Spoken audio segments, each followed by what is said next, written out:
Welcome to the Zoning Design Review Board meeting for Tuesday, April 9th, 2019. I will call the meeting to order. And roll call. Member Zagorczyk? Here. Member Miller? Here. Member Pena? Here. Vice Chair Tigert? Here. Chair Cook? Here. Let the record show that everyone's here. All right. Will you please rise for the Pledge of Allegiance? I pledge allegiance to the flag of the United States of America and to the republic for which it stands, one nation, under God, indivisible, with liberty and justice for all.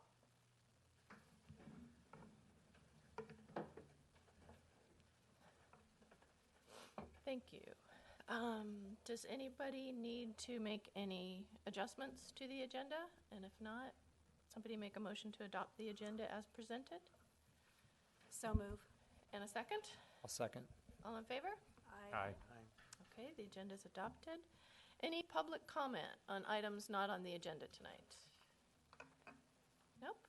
Okay, then I will close the public comments and move on to public hearings. Good evening. We are excited to share with you tonight the Envision Yountville General Plan Update.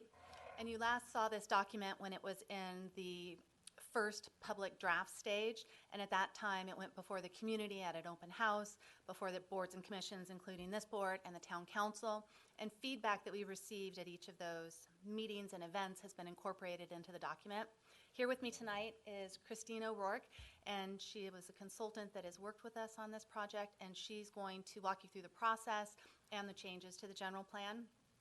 We're also here to share with you tonight the final environmental impact report, and we have with us tonight Beth Thompson with DeNovo, our environmental consultant, to take you through that process. And we're looking to get your feedback and any comments and answer any questions that you have. So I'll turn it over to Christine. Okay. Thank you, Sandra, and good evening, Chair Cook and members of the board. So tonight on our agenda, I'm going to first kind of go over the general plan process and how we got to this point. And then I will walk you through some of the more significant changes that we've made to the draft general plan since you last saw the draft back in November.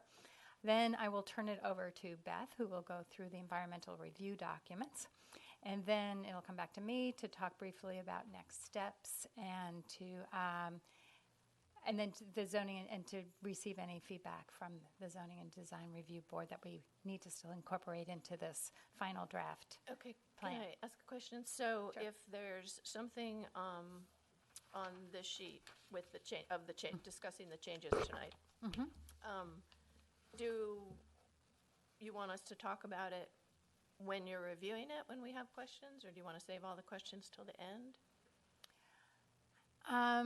It really is up to you. I think it might be easier to wait until the end, but if you prefer, if you feel like there's going to be a lot, then we can take it one at a I think time. we should take it Okay. as we go through it all. Okay. Otherwise, we'd be doubling up Okay. on that. Sure. And I just Then I'll want to note pause. that this packet with the change that outlines the changes, we only got it this afternoon, and that's been a pretty big burden to get it that late. Yeah, I understand I that. spent the whole 4 hours from the time I got it till the meeting. Okay. It would have been important to have that earlier. Yes. That's certainly what we intended. It neglected to get included in the packet, so. Okay. So, and what I highlighted here isn't everything that's in this packet. It's just some of the more significant items. But we'll do our Oh, best okay. to go through everything that we need to go through. Okay. Okay, so let's talk a little bit how we created the draft general plan. And we essentially went through 3 phases. The first phase started in the first half of 2017, so it's actually a little over 2 years ago now when we started the process. And we started with 5 speaker series presentations. They were very well attended, and those were on different topics of importance to the community, like transportation and the agricultural preserve and how we balance our economic sustainability and while maintaining the quality of life here in Yountville. And then we moved into phase 2 at the conclusion of those speaker series presentations, and that's when the town council appointed our 11-member town advisory group, or TAG. And so that was about the middle of 2017 when we started having meetings with the TAG. We actually had 10 meetings with the TAG over a course of a year. And as we went through the meetings, we looked at all the different topic areas of the general plan. We talked about existing policies, what needed to be modified, and then we also crafted programs in order to implement those policies and the goals of the general plan. While we were doing the work with the TAG, we had 3 community workshops, also very well attended. The first community workshop was very broad in nature, where we looked at a lot of different topics of concern to the community, trying to kind of drill down and identify what was important, what the community's priorities were. And then as the community workshops progressed, they became a little bit more detailed, and we really focused in on alternative land uses. We also had a presentation at the Veterans Home, so we could get the viewpoint from our veterans.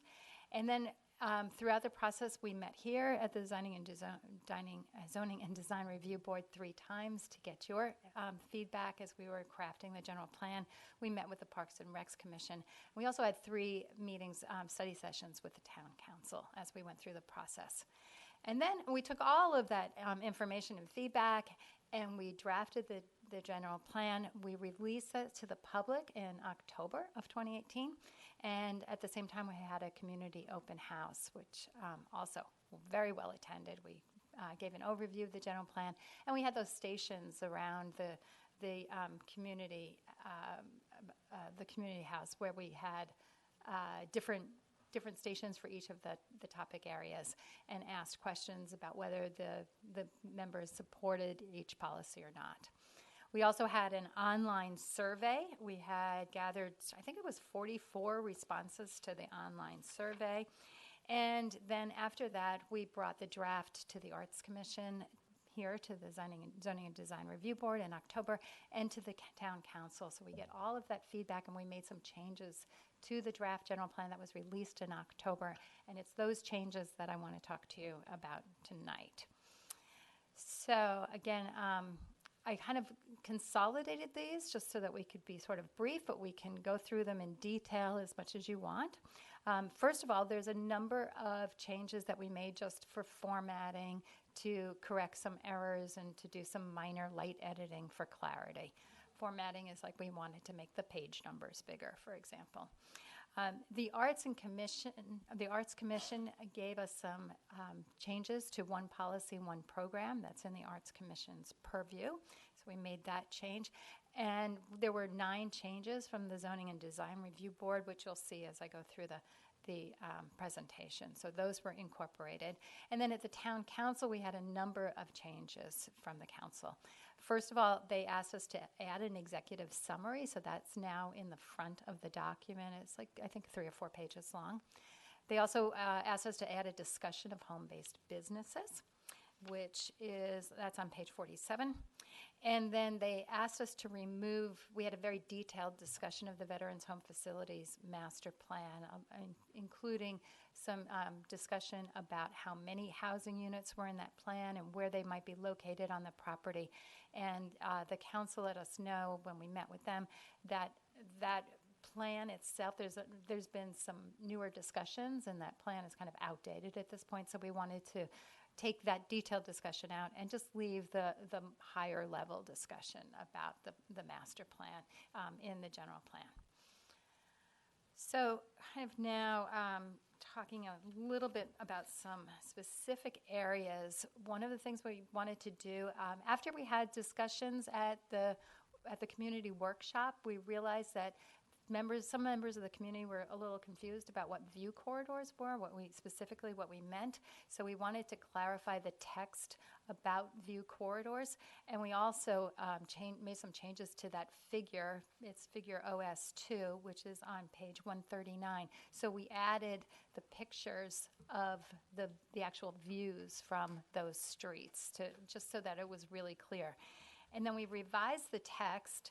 And this is on page 138. We added a couple of sentences, and what we wanted to, one of them was to just again clarify what we mean by view corridors. So it says now, view corridors protect the views that exist when looking down a specified street in the direction shown in figure OS2. They are not intended to protect views from particular properties. In effect, the view corridor prevents a home or building from being built directly across the terminus of a street. So that's a new addition. And then we also added some specific language from the zoning code that explains what the standards are that apply to the view corridor. So we added a sentence that says the width of a view corridor is at least 35 feet clear of any obstruction by buildings or structures and 20 feet clear of obstruction by trees and landscaping. I think I'll just interrupt you for a second. I think I'll change my opinion and wait until the end. I think it'll make more sense than interrupting Okay. your flow when we have questions and things to discuss. So you can go ahead Okay. and we'll do all Sure. that. Jenny, my interpretation of your request was that we were going to go through the That's what we'll document. do after. So this seems like it's an overview, and then, Yeah. but then I support the idea that we would go point over point. Okay. Yeah. Okay. Yeah, it's going to make more sense. Sure, okay. Okay, so then on pages 58 to 60, this is the part of the general plan where we talk about change areas. And so I know we discussed this here as well. There was some concern that the illustrations that were in that area were, that some readers might feel like that was what we were, that the town was actually suggesting that or endorsing these particular designs. So we wanted to be clear that the sketches were conceptual design ideas only. So we actually added that to the headings where it says conceptual design idea. But we also added some text throughout in a couple of places in the plan to kind of clarify that. So on page 58, we added a new second paragraph that says the 4 areas described below are accompanied by conceptual sketches and photos that are intended to illustrate certain design concepts and a sense of what may be possible on these sites. The town will need to take further action, such as amending the zoning ordinance and design standards, before development proposals could be considered. An interested property owner could then submit an application, and the zoning design review board and, as applicable, town council would then review the proposed project. So I know we had this discussion, so we wanted to be really clear about what we intended and what the process is for development proposals on those properties. Oh, the other thing too is that we removed a couple of the illustrations. There were a couple that had there were closer views of the 3-story development, and we had some objections to that, so we removed those illustrations. Now, moving to this area that is west of Washington Street. This is shown here in that site there. I've got that red circle going around it. Previously, this area was larger in the draft, so the area actually went all the way to California Drive. So this is on the west side of Washington Street, and it went from California up until Humboldt. And after discussing this with the town council, they asked that, and we had a lot of feedback from the public as well, so we reduced that area. So that area is now from Humboldt to Mulberry Street, and that's only on the west side of Washington Street. On the west side of Highway 29, it's the full length still from California Drive up to Humboldt. And so we had talked, the language in the general plan previously talked about permitting 3 stories in this area, and that was only under certain conditions where there was a community benefit. And so we changed that so that it says in the program LU 2.5, which is on page 75, that rather than permit 3-story buildings, it says a 3rd-story bonus may be granted to a development proposal located in this area that's shown there in figure LU-1. And then we also made it clear what 3 stories was. So in the plan, it says that 3 stories is no taller than the peak of the V Marketplace roof, not the cupola. Another change that the council asked us to make was to, rather than it said previously that one of those community benefits had to be something that was non-food and retail. And they asked us to change that to underrepresented retail. And kind of with the idea that who knows, as the life of the general plan is 20 years, we don't really know what right now, maybe we have too much food and wine retail, but that may change over time. So they preferred that we kept that language a little broader and made it underrepresented retail. And that would be determined at the time that the council was considering granting this 3-story bonus. At Humboldt Street, where we have those 2 vacant parcels, we changed some of the language for LU 6.2B, which is on page 79. One of the changes is the language said that that alcohol-related and restaurant uses are prohibited, and the council pointed out that since we were rezoning this to residential scaled commercial and those uses are already prohibited, that we didn't need to say that again, so we took that out. And then the other change, which was requested by the council, was to say, to add this non-occupied rental qualifier to the requirement for 2 second-story housing units. So that sentence, the last sentence now says, require 2 second-story non-owner occupied rental housing units in any development proposal. The concern here is that the rental units may be retained, may not actually be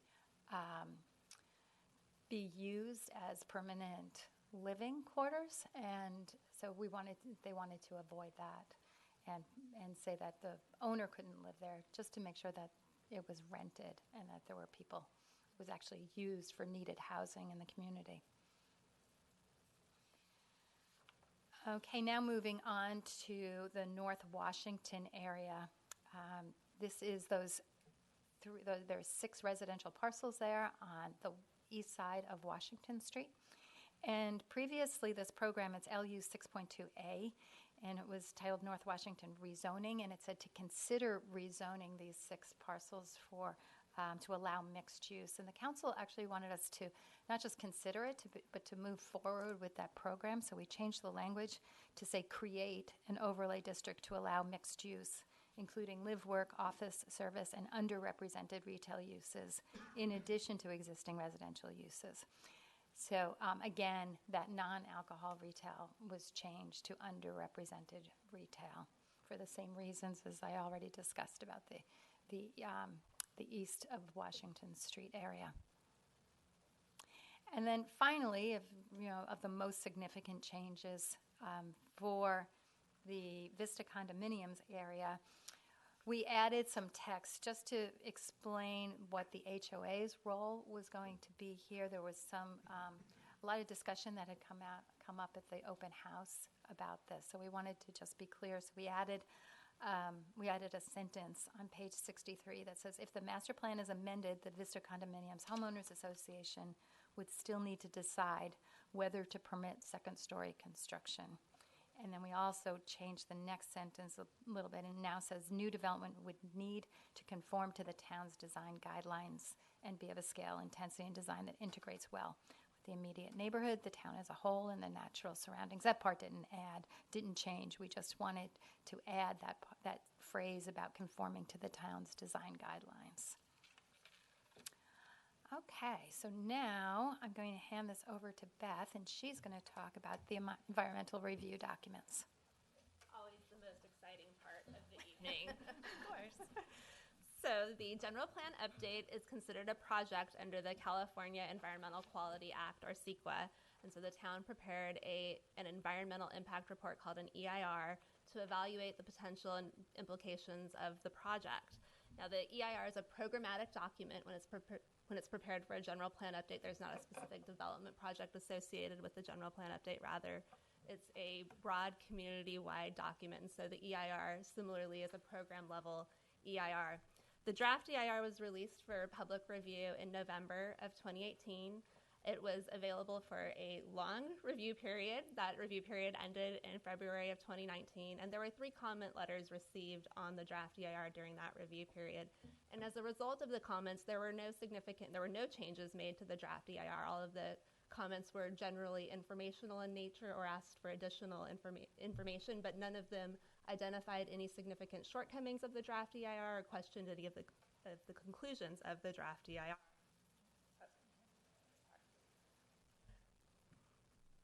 We'll click through. Thank you. Awesome. Maybe. There we go. Okay. The draft EIR looks at 16 environmental topics, and these are the issue areas identified in Appendix G of the CEQA guidelines. There are three, or actually keep clicking until we get all of these up. So we have three significant and unavoidable impacts that were identified in the EIR, and these include the conversion of important farmlands, which is mainly associated with two parcels, one in the northeast area of town and one in the southern area of town, and then temporary or periodic increases in ambient noise levels that could occur with construction that would be allowed by the general plan update. And then also looking at the city's transportation system, the intersection of State Route 29 and Madison Street could exceed the level of service identified for that intersection. And because that intersection is outside of the city's jurisdiction, it's under Caltrans control, the town's jurisdiction, I'm sorry, the town actually, you can include measures in your general plan to address this, but of course you need Caltrans cooperation. And so there's not any funding identified for the improvements to this intersection at this time. So that was considered a significant and unavoidable impact.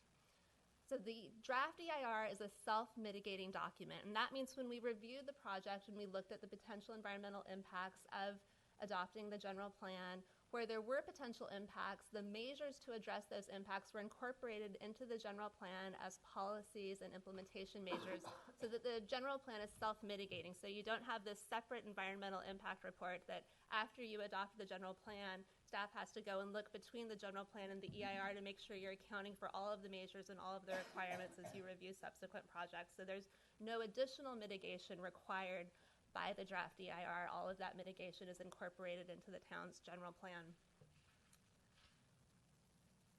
There are three project alternatives that were looked at in the draft EIR. And so CEQA requires that when you're looking at a project that you look at, and you're preparing an EIR, you look at alternatives to that project.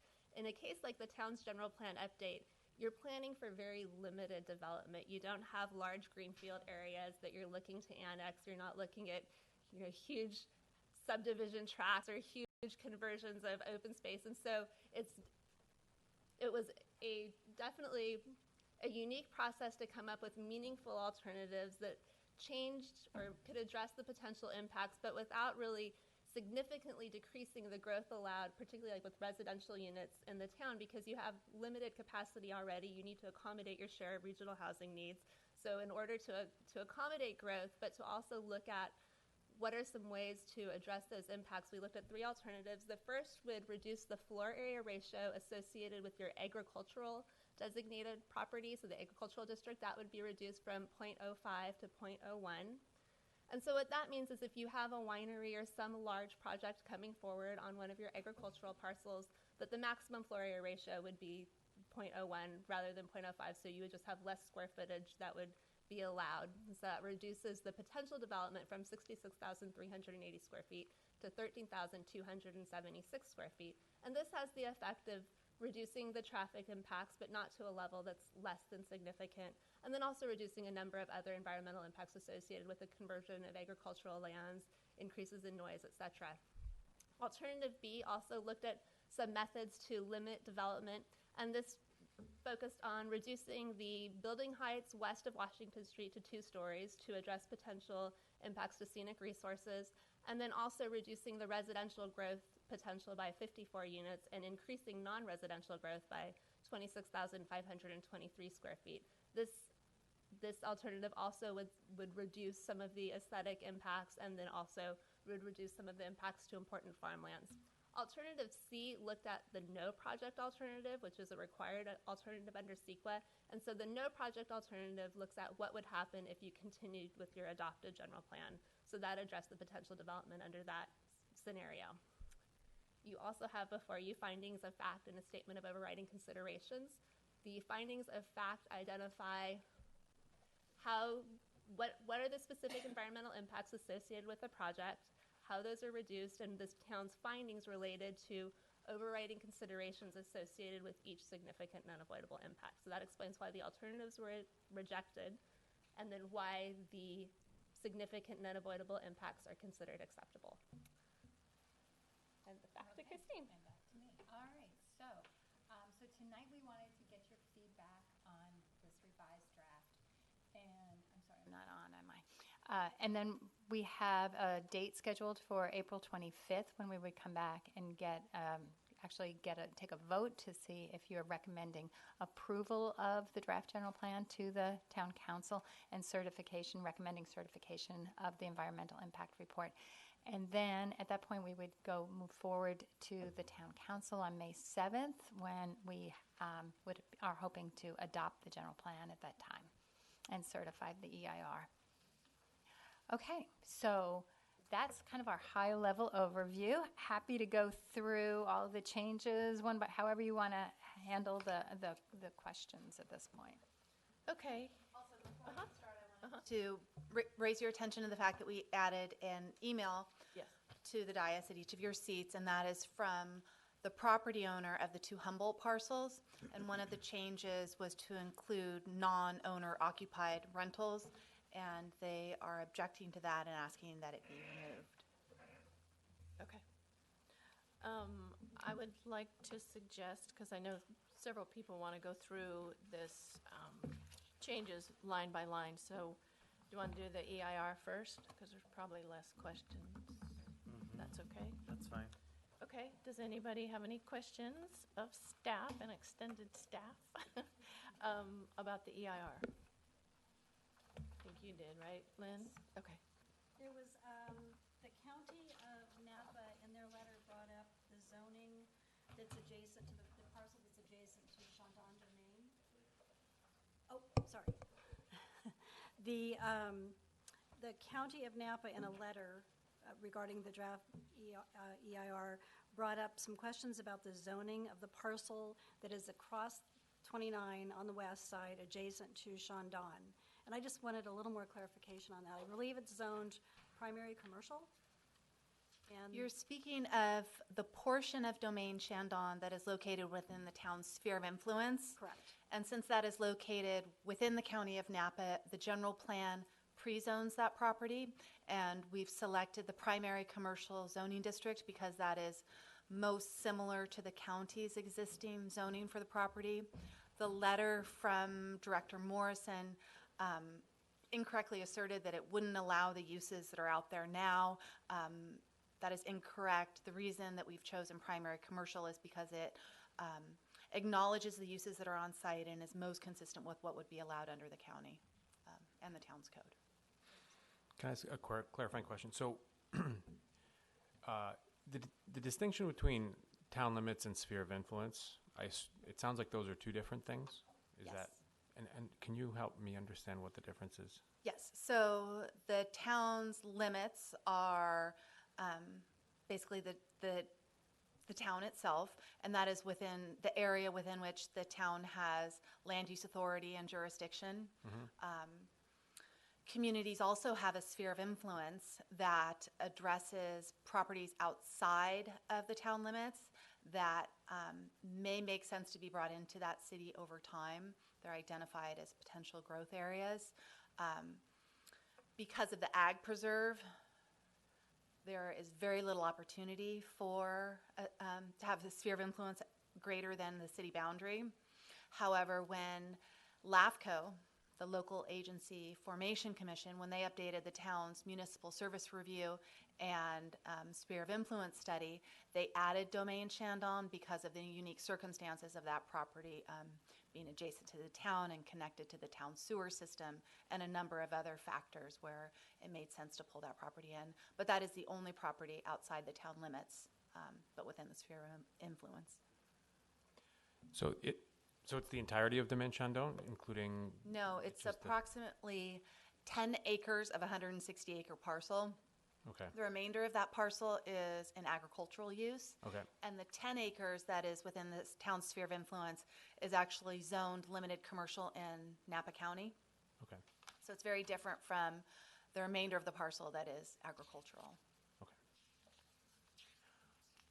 And to what benefit is that for the town purposes? I'm just curious, does it change the balance in terms of how job accounting is taken in place? I'm just curious, what end does that serve in terms of moving it from one designation for another? Well, bringing it within the town's limits would open up an opportunity to offer services to that parcel, and we're already serving that parcel. It recognizes the use. So the town has the burden of supplying the sewer to the property or handling the sewer for the property, but it doesn't receive property tax or sales tax or any of those things. All those things come to play into, sort of the benefits and the burdens of having a property within or outside a town limit. Okay, thanks. You have more questions? I didn't. Oh, okay.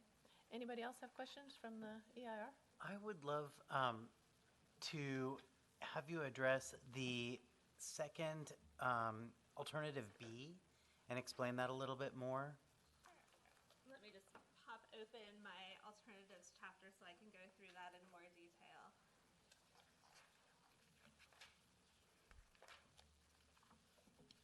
And so in terms of explanation, what are you specifically looking for? The details of the alternative, the amount of development allowed under it, or how it would reduce potential impacts, or all of the above?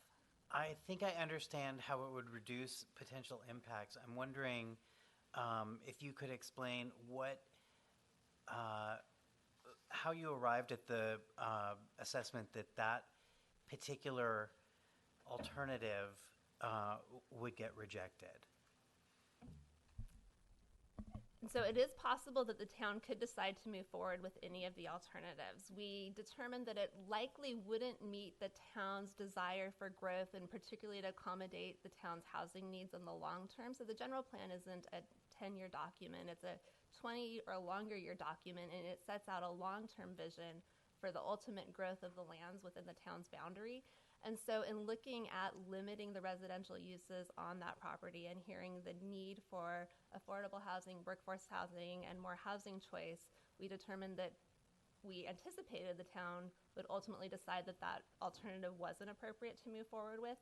We did develop the alternative to reduce potential impacts, and reducing development on that southern parcel was the best way to reduce development, because a lot of smaller parcels, if we just take development off of one of those parcels, you only get a small reduction in development, so no real appreciable reduction in traffic impacts. And a lot of the infill parcels, there would be no reduction in agricultural impacts. So that was developed to really to provide for a more focused growth opportunity. But ultimately, it's up to the town to determine whether or not that statement of overriding considerations is appropriate, or if there are other considerations the town wants to take into account. Can I build on that? Because when I first read the alternatives, that was helpful. It wasn't clear to me why they were surfaced. There wasn't really context, and hearing this now, it strikes me that each alternative stands on its own. It's not like a choice, right? But I didn't have the background to say, in each instance, what sort of problem would it solve? I do have a little context for alternative A, because I remember in some of the earlier discussions, the spirit of retaining agricultural land within the town limits was really to do that.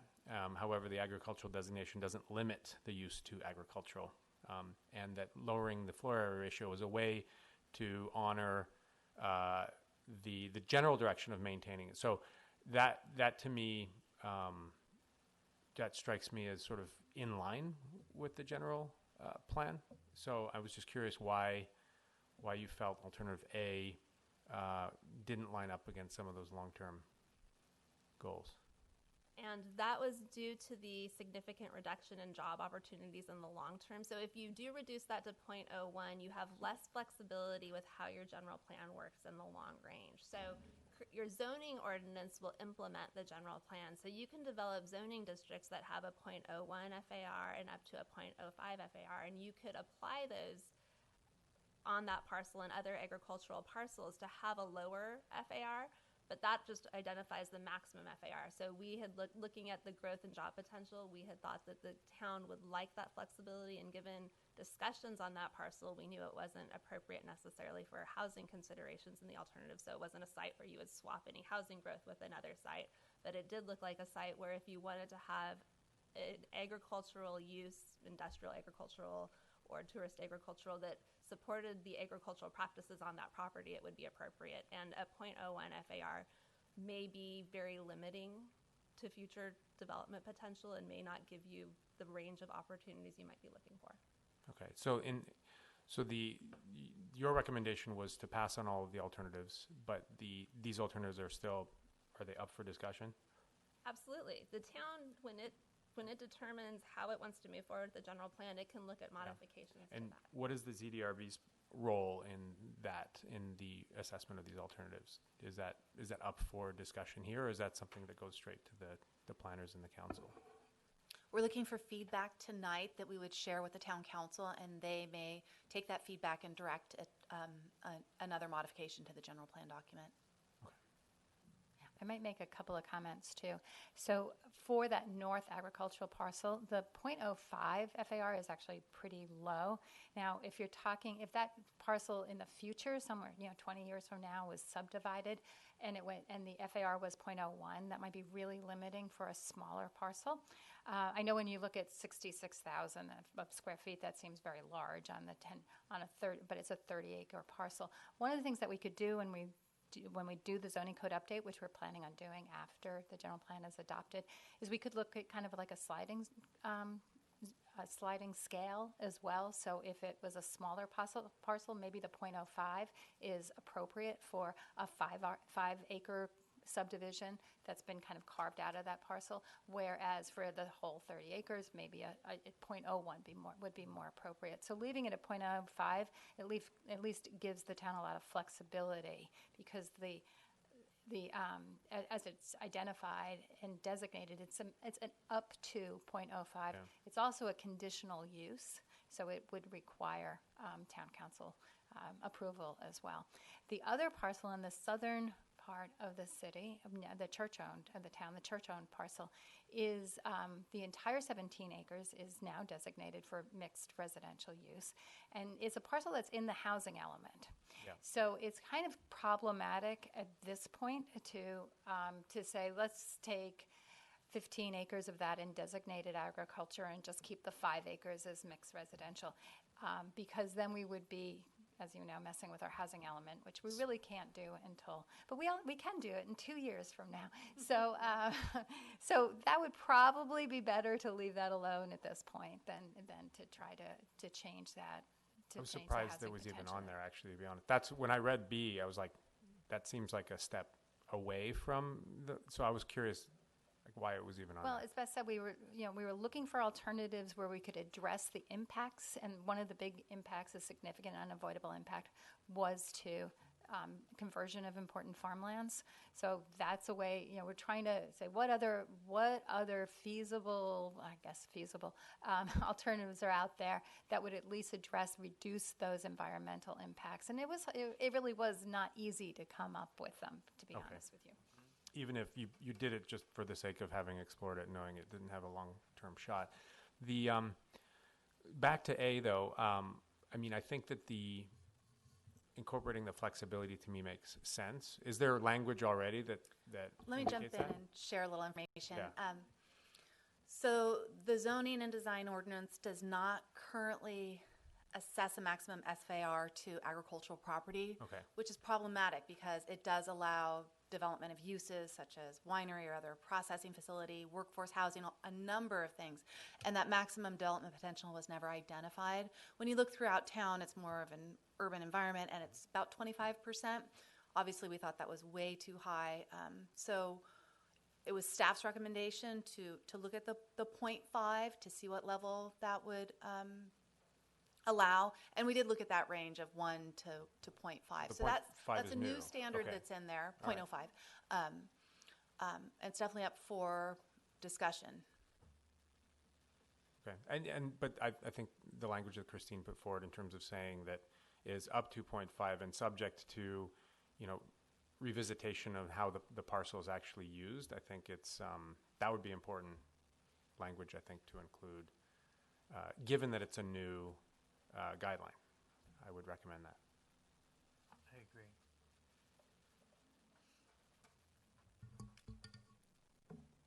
Okay, does anybody else, good questions, you guys. Have other questions of the EIR? I had some questions. Give me 1 second. Because the PDF that was emailed was even bigger than the printed one. It goes several pages in. I'll need a second to scroll to the right page. You give me 1 second. And you were good, Mikhail, with the questions? Okay. Down on page 4. Give him a minute. When we move on to the general plan, I was thinking if anybody had any, we'll just go through it front to back. If anybody has any pages tagged with anything they found, and then we'll also combine it with this list of changes, so we can go through it that way. You want us to just, Yeah, I might need to jump back to it. I don't want to hold anyone up, so. Okay. we can- okay.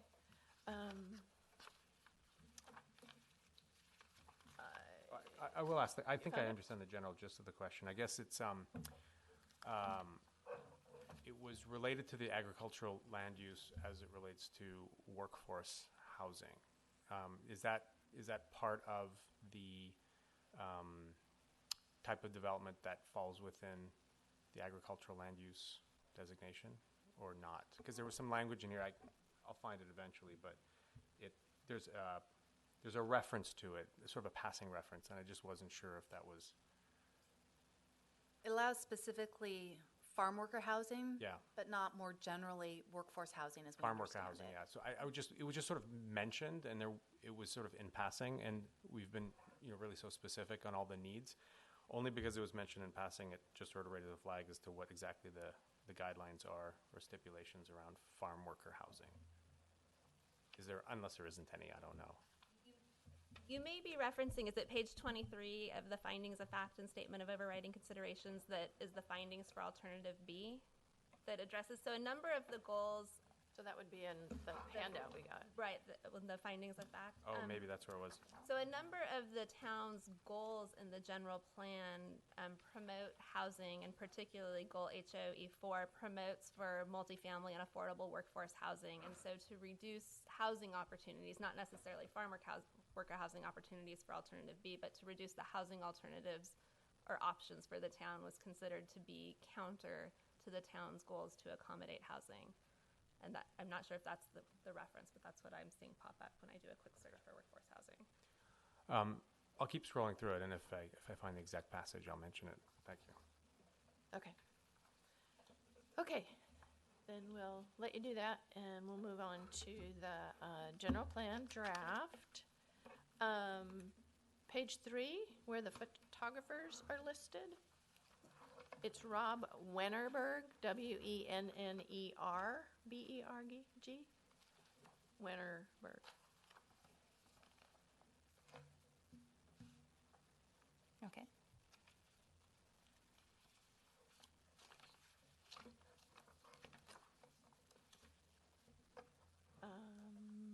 Anybody else can jump in as we're moving along. Let's see, planning area. Oh, yeah, that was already handled, about Domaine Shandon. I think we all went through this in different ways.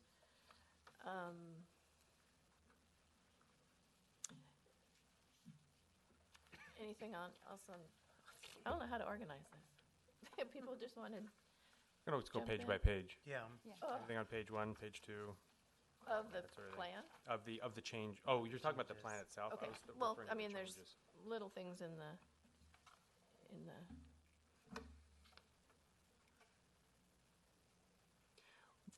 Mainly because my understanding was that the staff called out the significant changes The in yeah, here. but, So yeah, if we- unless, so I guess the question is, does anyone find anything they wanted to comment on that were in the plan that weren't in Outside of, the okay. changes. So that would be the, Yeah, I didn't, so organize myself that I'll way. pass, I'll Okay. pass that on. So I guess that would be the question before we dive into his. That weren't in this document, but in here? But in there, yeah. All right, that would be then the way to go. So we want to go into this first? That's up to you. I know. Well, we'll just see how it goes here. I was looking at page 11. Under north end of Washington Street. The general plan, the part that was changed, I believe, somewhere. The general plan therefore contains a program to create an overlay district to allow live, work, office, service, and retail uses in existing to residential uses. But we're not limiting lodging? Would we want to limit? I guess it would be making it a B&B, and that's already not allowed. So I think, I'm glad you pointed that out, because the actual change to the language was underrepresented retail. So I think that Okay, so that should be just all- changed to okay. underrepresented retail. And in places where you've changed the wording out to say underrepresented retail, which I see a lot in here, we're using the term retail and not retail and/or services for a reason. It says allow live, work, office, service, and underrepresented retail. But in the other places where we're using, well, we'll just get to that next time I run across it. Okay. And now I know It was why. intended to apply to retail because those are the wine and the food uses, whereas service uses tend to be underrepresented already. But if there's somewhere where we've confused that concept by blending them together, we can look at correcting it. Okay. Okay.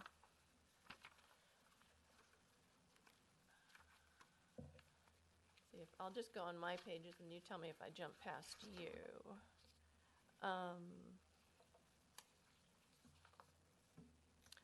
Page 47. Second column, the paragraph starting with home-based businesses. It talks about permits home-based businesses that do not occupy more than 25% of the home's gross floor area, do not display advertising or products, and serve no more than 2 customers or clients per day, per week, per month. That language is directly out of the zoning ordinance, and there is some confusion as to what that period of time is. It's been before the town council, and there's really no resolution at this point, but when we go back to revise the zoning ordinance, we would look at being more specific there. So that will be called out, okay. And it also then says that the council may grant a use permit and allow 1 non-resident employee if parking is available. So is it saying that you can have a home-based business, but it cannot have any employees unless you get a special permission? That's generally the concept Sort of. behind home-based businesses, yes. Okay. That it's for the homeowner resident to conduct a business, but that you don't have employees or regularly have a lot of customers that come by to have an influx of a commercial use in a zoning district. That whole thing needs to be more specific. Although part of this, the general plan update is an acknowledgement that the standards for home-based businesses and what people are doing now compared to what they were in the 1996 general plan has changed dramatically. And so we want to look at, when we update the zoning ordinance, to have a more open mind and to explore more options as Yeah. to what might be permissible. Okay. Okay, page 50, tourism. Support the development of responsible businesses and events that enhance the town's reputation. Development sounds like we want to create more. Do we really want to be creating more events in town? I mean, is that? Okay. I don't know.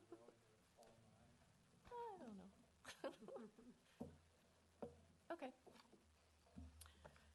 And we're getting close to when you I'll just respond to, because I was a part of TAG, so Yes, some of please. this I understand. Please. And the part about responsible businesses, we're, again, encouraging businesses to come to town, to be a part of it, and to have more variety in the community for that. So allowing the possibilities of the development of that, not necessarily Okay. developing More. in mass, Okay. but developing more smaller Okay. businesses. Okay, that makes sense. Though I will point out that this is in the tourism section, so the way it would be read would be in the context of tourism as opposed to the way you just described it. I'm not That trying to is get in here, but wanted to clarify That is true. the original point. Okay. So you're both correct. I think it's just they're not, you may not be overlapping. Yes. Or could be. Yeah, I think with your explanation, it makes sense. I'm good. Page 58. Jump in if I've passed somebody by. That's before mine, so you can go. I'm just, I would love to clarify, Second in paragraph. the language that says that the town will need to take further actions such as amending zoning, ordinance, and design standards before development proposals could be considered. Just for my own edification, I would love to know, have a better understanding of what the anticipated steps are for that work. Like, we adopt this plan, and in the future, when people are coming forward with proposals, we're going to have to examine the individual proposal and make sure that it either fits within current zoning and design guidelines, or that we amend the guidelines to accommodate such a project.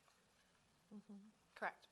So after the general plan is adopted, staff will embark on a comprehensive effort to update the zoning ordinance and the design standards Okay. to not only address the new issues that have arisen in the general plan, but to do a big cleanup effort. For example, we may want to consolidate the zoning and design ordinances together to be a more typical regulating document that is easy to follow. I'm sure you all understand how difficult it is to flip between those two sections.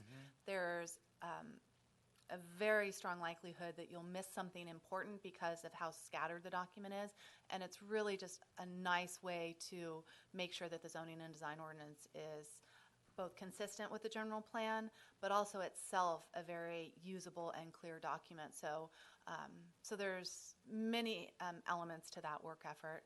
Let's say we were to receive an application by an applicant for uses that are not currently permitted by the zoning ordinance. We can't consider that application until we've gone through the process of updating our ordinances. But we have that duty once the general plan is adopted, because our zoning and design ordinance will then be out of compliance or with state law because it's not consistent with the general plan. And what is this board's involvement in the development of those, of that document? Very heavy involvement because the zoning and design ordinances affect land use. This is a land use board that makes decisions on residential properties and makes recommendations on commercial ones. So all of the ordinances to the zoning and design ordinance will come before this board. So staff develops a draft, and then it gets submitted to us, and we review it and make comments, and similar to this process, we're developing that subsequent document. Okay. I think we'll probably chip away at it in different sections rather than doing it as a final document like this where you get everything all at once. We'll work through it. It's going to be big. There's going to be a lot of work. Yeah. Is there, because the ordinance has to fall within the new general plan, then is there a time limit? I mean, is there a timing on this that we have to get both of these completed so that one can work with the other? Does the state require that? I don't know if there's a time limit, but we have a duty to get on it. Right. I would So- imagine, We don't. So will this become our new general plan prior to that happening? I guess would be Yes, my question. yes. So what happens if there's a conflict similar to what could happen here with the current zoning laws or zoning and design ordinance? Well, we couldn't consider an application until the zoning ordinance has been updated because there are no standards to apply. so. That was my question. So, yeah, so everything would just be put on hold for whoever the applicant, whatever the applicant brought forth. Okay. So that's going to be the driver, is that the applicant is put off until we can catch up to their project. Okay. Since we're on page 58, Christine, you mentioned that you added language around the conceptual sketches. Obviously I won't follow my sword for this, but I remember going on a bit about how no matter how much you caveat it, people will still just respond to the... Did you consider just removing all sketches entirely so as not to tempt fate with people's not reading the caveats and just jumping straight to what it would look like? I guess, yes, we considered it, but we did think that they did kind of illustrate some of what we wanted as far as like, stepping back, the development and having a varied roof line. And so there are concepts that are illustrated in the sketches. And maintaining views of the hills, if you look at the one south of the marketplace. So there are bits and pieces of the sketches that illustrate what we'd like to see. Preserving the view. And my only goal really is to just limit that churn that happens when one thought, and I'll look to my design colleagues here, is you could, if you actually, it's a tactic, you could make them black and white, not color. I know it seems trite, but sometimes people, if they don't see them fully fleshed out, their brain will tell them, okay, this is just the concept. You can test that out, you can take it as it is, but I'm just sensitive to having witnessed some of the anxieties around So much of the pushback was based on these these conceptual conceptuals. drawings. I'm Yeah, just I trying had to do that us same all a feeling when I got favor to with that. page 60, 61, where the drawings are. It's like, oh, I know you changed them around, but still, people are going to take it like, I don't want that. So, yeah, I think that's. Black and white makes it try seem black and very white. rough. I like the or- black and white idea of that because we beat this one to death. If memory serves me We do correctly. have them in black and white. And we had I them in mean, black and white Yeah, at they one were time, provided and I to don't us in black and remember- white. It's a little hard because they are just That's line okay. drawings. Right. They're not in grays. Yeah. So it is a little harder to kind Well, of you make could- out. you could But I print think this that's as a what you black and want. so. No, you could take the color one and just print it as like printers are pretty good at. Oh, I'm sure building grays out of- yeah. we could have Yeah. the graphic designer convert Anyway, that to grayscale. Take a look, see if you think it works, and then we'll drop it. I agree. Still on 58, the second column where it talks about allowing three-story development on the west side of the street. Why was the west side of 29 between Humboldt and California added to all these conversations? It's that funny little strip of the wine train property. Well, it wasn't added. I mean, I don't ever it's remember seeing that. been in the discussion since the tag discussed it. I Really? think that yeah. It's just a weird little piece. I mean, It is. they can't build on that, right? We're allowing three-story. It can be That's what developed. that would allow, three-story on the wine train property. Currently home to the Santa Winter Workshop area, I think. Yes, Exactly. that lovely pile of trash. I think it That they stands leave out there. more because it was more of a block diagram, and now with Hotel Bellagio excluded from it, you see that it's that shorter area. Okay. But again, the view corridor would be from Bellagio parking lot in that direction because now it is pretty open, not the parking lot, where the new development is. It's pretty open now.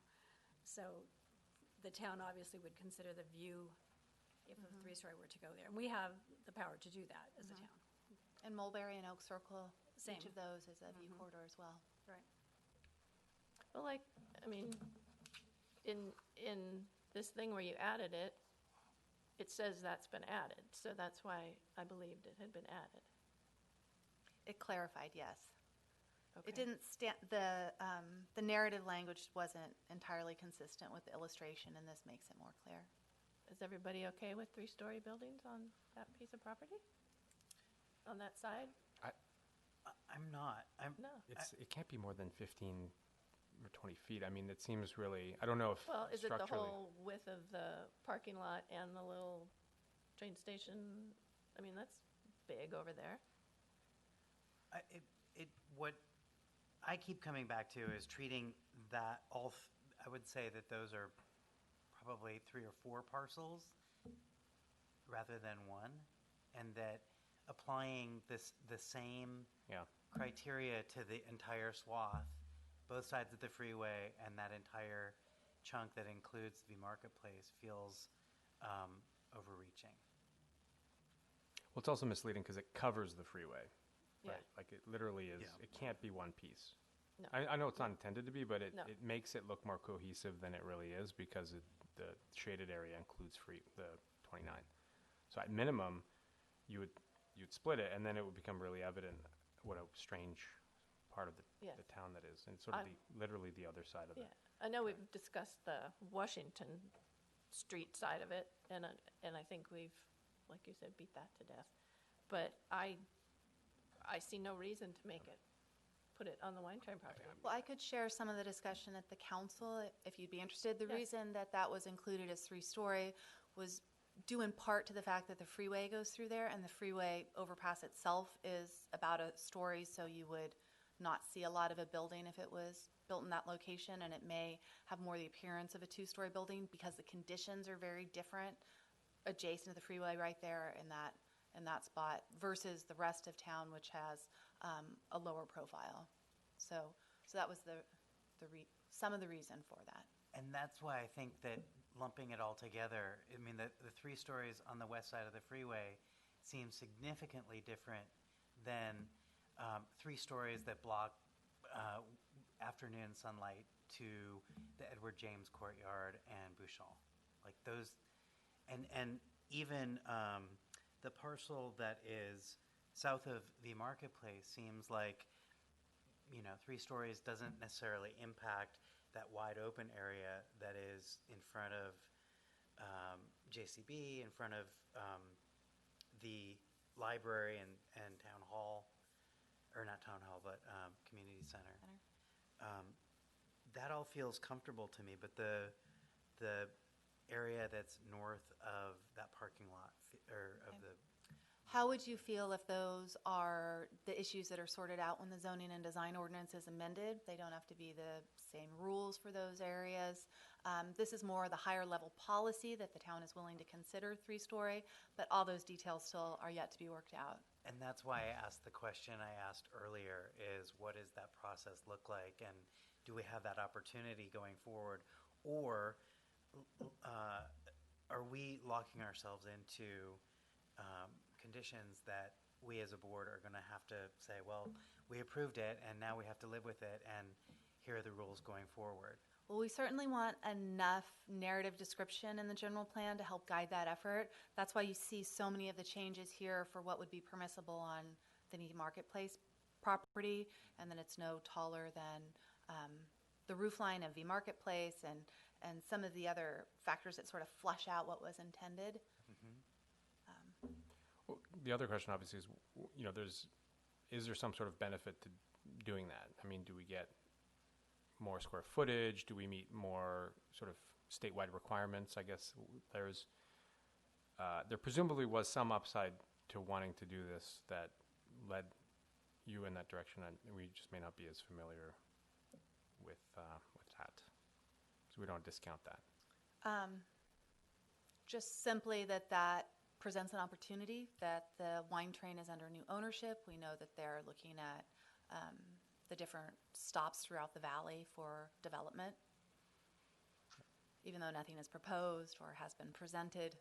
Right. But was it specifically that, or is it if we have more density in that location, then we're able to, as a town, show compliance with growth? Or is it purely a much more micro sort of It's business? simply an opportunity. It doesn't go to any specific standard or requirement that we have a burden of satisfying at Okay. the state level or some other area. And I'd Although we- refer individuals to the TAG meeting where this was discussed for over an hour, probably, least. with both wine the train committee property? as well as the entire TAG, and then with various other meetings following that, I think it has been discussed quite a bit, which is why it's ultimately written as how it is written in the plan. Well, and it's important to recognize the last sentence of the paragraph on the second side, where it says, proposed three-story development will be reviewed by the town's Zoning and Design Review Board and would need approval by the council. We purposely in the tag put that language in there because you have to realize this has to be a broad document. Right. As much as we tried to narrow it down time after time and had to go back to broadening it, we tried to insert some protection there. I realized I had a page 40 question and Sure. realized it's Yeah, yeah. jumping back a few pages. No, It it's just fine. had to do with the veterans home and some of the amended language there. My background question is, I know I've asked this before, and I apologize for asking it again, but it for some reason didn't retain. The population of the town includes residents of the veterans home. That's correct. Yes. And when growth projections are made over the next 10 years, based on expected levels, both at a state level and then maybe at a county level, do those projections, are they based off of a baseline that includes the veterans home residents? Yes. And in those instances, when percentages are applied to growth, are those percentages applied broadly off of a number that includes those residences, where that is in fact a very fixed population of people, a third of the population of the town, I believe, that we have, very little control over? It was just a clarifying question as it influences sort of the path for the veterans home as part of the general plan. Well, Is if It's a growth tough one. if growth mandates a percentage of the overall population but doesn't allow us to, That's right. You're forcing growth on a population, whereas a big percentage of. I mean, I know I'm rehashing a few things, but it was just that very specific calculation that I was curious about before I dove in on. So, on the so the language. percentage of growth really isn't applied anywhere. The only place I can think of applying it is, well, The housing element. housing element. the housing element in what way? It would be. My understanding is it's statewide housing needs that would then get apportioned to regions, counties, and towns. Oh, okay. Well, that's a different process, and I don't know if the state is taking into consideration increases. They shouldn't. I have to really research that. They shouldn't be taking into consideration increases in what we call the institutionalized population, because the housing that's needed to be addressed is not institutional housing; it's their housing units, because Right. we can't count institutional housing units towards RENA. As far as like the EIR, they're actually looking at different areas and seeing where the population or employment generation would be. They're not broadly just applying a 6% across the board increase. I do think, like, when we look at climate action plan forecasting, we would apply kind of to the greenhouse gas emissions, a general 6% growth in residents. But that would apply because those residents are creating greenhouse gases, whether they're at the veterans home or not. So I think, it's kind of a complicated question. It's going to depend on what you're looking at and how you're applying it. But in general, no, we're not going to just take a broad 6% or whatever and apply it across the board. Yeah, the reason is because while the housing element is a parallel effort or separate, the general plan does take into account anticipations resulting from expected growth. So the housing element is sort of a shadow or influence or light, depending how you look at it, on what needs to happen. So decisions made on how to zone and how to anticipate growth are based on housing element, and I just wanted to clarify to what degree some of these influencing factors take into account the very unique nature of our population. So the Association of Bay Area Governments and MTC when they develop those forecasts, they are developing separate forecasts for the institutionalized population and for the household population. So yes, they're taking that into consideration when they give us their RENA numbers. But they are looking at the workforce population up there. And so they're looking at more than just housing. They have all sorts of factors they're looking at in coming up with these numbers. And what's nice about this general plan update effort is that we've noted the town's desire to work with the Veterans Home where we don't normally have land use authority, but by partnering with them and showing a willingness to help them in their efforts to build additional housing, we may be able to count their efforts toward our RENA numbers in the next cycle. We're looking at pursuing some SB2 grants to do some studies to determine what that housing feasibility is, and so to continue to take efforts to really strengthen our position that the state look at that differently because of how unique that situation is. Yeah. The Veterans Home is the town's single largest employer at about 1,000 employees. You know, when looking down in Napa, the state hospital is the single largest employer with 2,500. And so our position is that the state has to take greater responsibility given that involvement I in agree, jobs yeah. and housing in this valley. And every conversation from this group, the TAG, right to the mayor, has reinforced that. And the language, I think, was very strongly reflected that. I mean, I know, so what was pulled out were the specific numbers, which I suppose I understand why, because it's putting figures on something that's meant to be a directional document. I just wasn't sure if language needed to be in here that reflected the unique nature of the town's population as being function of an institution or not. It may not belong here. It was only because, I saw a pattern and I wasn't sure. I haven't done the math and calculated whether it's been consistent. So I didn't know if the general plan was a place to really call out the fact that Yountville is very unique based on our population distribution. Therefore, this isn't just sort of a nice to have and us being strategic. It's necessary to take it into account as we grow. So We can go back and look at that Yeah. language. yeah, and it could be a sentence in the end, but somewhere that loops back into this unique nature of growth projections as a function of populations being somewhat fixed. So, okay. Good point. Okay, so everybody's good with 58, 59, the maps and everything? Okay. 60, it mentions the 3-story building elements no higher than the peak of V Marketplace. I still feel that it should have a specific height. I mean, we don't know the height of V Marketplace. It might be 20 feet taller than a 3-story building. So the actual height is something that would be identified in the zoning code ordinance update? But you've already said it can be as tall as V Marketplace. Right, yes, so that would be the general guideline. But we No- don't know no what that height taller- is. No taller than that. Well, we would find out or somehow determine But what this that- is saying it's okay for it to be that tall, but we don't even It's know what saying that height no is. higher than that. Right, but we don't know what it is. We don't know the number, but we know what it looks like, and it's that massing that we're trying to identify in the general plan.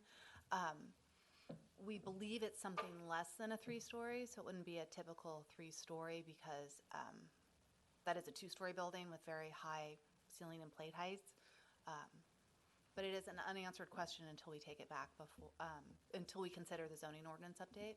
We did hear from the mayor that that's something that he was interested in getting a number for, but he also deferred to the fact that we would get that information later on in the process. That was a concern that I had too, and I think it goes back to our earlier conversation that we have time to vet that, review it as we're coming up with the guidelines for and policies that will apply. Mhm. Okay. Okay. I'm gonna go measure it. Bring your ladder. No, there's ways to do it with the way they measure trees, with the yeah. stick and the eye and the paces. Okay. You can shoot it. Shoot it with a laser. Yeah. Put it in. Yeah. How come nobody's done that? How come nobody has done that? Because this question has come up the whole time we've been working on this. I think because the direction we were given was that would be determined at the zoning ordinance update time. So this isn't saying that it can be as tall as that. What it's But saying. it is. Well, except what it's saying is that as the policies are drafted, It can be that's no the- taller than It that. would be no taller than that. But the policy could say, we're going to cap it at 30 feet, and that's it. Okay. Okay. Except 30 is a two-story building. Okay, I'm just pulling a number out of my hat. Okay. I'm going to move to page 75. Does anybody have anything before that? It was just actually I found the page with just the reference to farm worker housing. It was on page 66. So it was mainly just saying land designated agriculture is intended primarily to be maintained in agricultural use. Farm worker housing and limited single family development is permitted. I just wasn't sure what everything else is so specific in terms of FAR and development. It just sort of says is permitted, and that's it. I didn't see any other detail that suggests what that means. I guess that was my. It's in the land use table that's in the general plan. Do you know Yeah. what page that's on? What Well, page is it's it in the on? change document. So it's, but I didn't see it in the. That's I'll share with you where that table is. Oh yeah, it's on page 65. 66. Oh, it is, okay. Oh, it is, so it is the table on page 66. It's actually the. 66. It's before. Go down to the agricultural. The agricultural says up to one dwelling unit per 10 gross acres. So that's the standard that applies to the housing. Okay, And so then the farm worker housing is detailed in the zoning code, and it's really regulated by state law that you have to allow farm worker housing. I don't know off the top of my head how many beds it is, but it's detailed in the So zoning code. it's mentioned here because we're adopting a statewide practice as opposed to introducing something that's specific to the town. Is that what you're? The farm worker housing is mentioned here just because we wanted to very broadly Okay. talk about what the uses that were permitted Yeah, in that land use designation. yeah. And just to So, be clear, so it's no surprise to anybody when, I appreciate it. And I when didn't we're building necessarily farm come in worker with a for or against position. I was just being thorough to try and understand why it wasn't quantified when everything else was. That's all. right, oh, yes, I understand what you're saying. There's specific issues around that in the zoning code. You So my understanding is this is just in here as a matter of course. It's just pointing out what the various policies associated with state designation is. Is that? Yeah, we're trying to be broad, and it says, the specific uses, you have to refer to the zoning code for the specific uses. So I was just, but it was specifically added at someone's request, and I was just curious because it I said don't it know was if it was added. in the Farm change. worker housing was added? Yeah, it was the revisions made. I believe the underlined sections are the parts that were added. Yeah, they are. Well, the Yes. term used in the zoning ordinance is agricultural employee housing. Page We 66. could change that if, On page 6 of our notes here. Yeah, it was Yeah. page 6. I was just curious why it was Okay. was added. That's all. Oh, well, now I understand if that's the confusion, farm worker housing versus agricultural housing. Okay. We'll look at that. You good? Yep. Okay. Page 75, LU 2.5 maximum building height. It says a third-story bonus may be granted.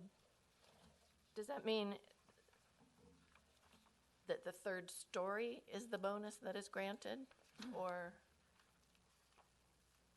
Yes. FAR bonus? Just, we're granting them the bonus of a third story because they're in that area. Okay, just clarifying that. Yes. Okay, now, when we're in these sections, like LU, yeah, Can we go back to that? Because I don't feel like that okay, sure. amply, I'd like to understand, because that was one of the changes, is it went from being, let's see, I want to look at this. Page 75. Yeah, it went Oh, from now being page permit 76, yeah. three-story buildings Right. to a third-story bonus may be granted. I want to understand, the bonus is the housing bonus? What I'm it's not a, su- we made the third story an incentive similar to FAR if you provide a certain use. And it's further described in other sections. They have to be cross-referenced back and forth. Oh, but they are referenced down below Yeah. here, the ones that, that would qualify for that. So we're not permitting a third-story building. We're saying if you do, on the conditions that the project and its uses will provide a community benefit such as affordable housing, underrepresented retail, we will let you do a third story. We will, So that's the different than how it council was will written. consider Consider granting. allowing that letting third you The- do story. it. It's not Granting you a yeah, third-story it bonus. just- Yeah. It's not a given. It still has to be determined. Yeah. That strikes me as language that's is accommodating some of the concerns people had about Yeah. density. So to me, it feels like a good middle ground to not make it seem like there's this sort of blanket agreement to go 3 stories everywhere. Rather, it's saying, let's accommodate it in the right way. That was my interpretation. Yeah. You good? Stephen? For the moment. Okay. So the way this is laid out, LU 1.1, here's the implementation of the land use map. So all the things that are A, B, C under that are how we are achieving. Let me go to LU. Okay, page 75. Okay. Just the very first one, implementation of the land use map. And then all the ABCs that are under, in this whole section, under each heading, are they definitions? Are they how we are implementing it? Yeah, Are they- it's yeah, how the okay, town is it's how- implementing. Here's the statement of land what use- we're gonna do. Here we have the and land here's use how map, we're going and to this do is it. how you're Okay, going to use the Okay. zoning code and the land use map together. Okay.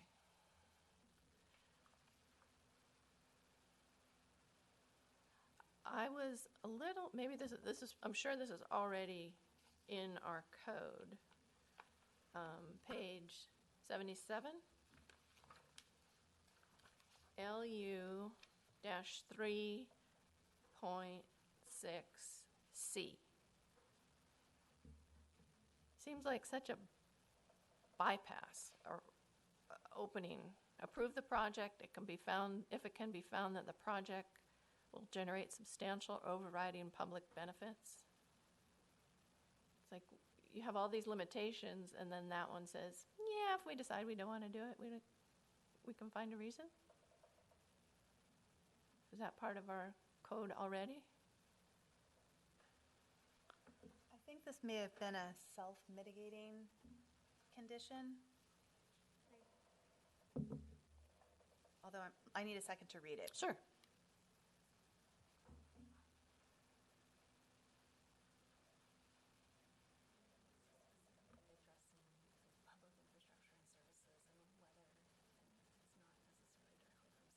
Okay, okay.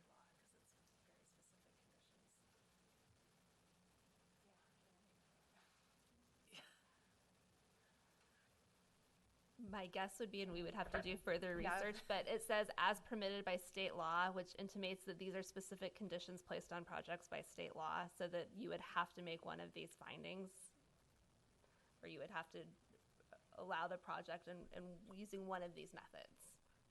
Or you would deny the project. Right, Yeah. or Okay. yes, deny the project. Okay. Okay.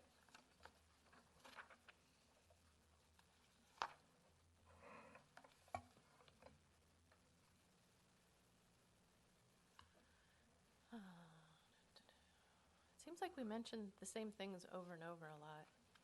The Washington Street, the Humboldt, they come up numerous times.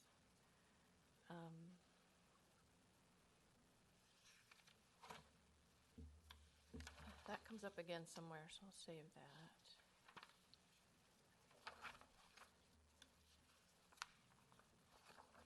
Anybody have anything? Oh, I never saw, well, that might come up somewhere too. I saw, it came up twice, and I'll probably get to it, but the limitation on short-term rentals isn't in here? It is, yes. We maintain the policy prohibiting short-term rentals. Found it, okay. It That's may- okay. Is it in I the think it quality came of up life? somewhere else. Yeah, It's here. is it quality of life. It's in the quality So of life it's section. one of the early chapters.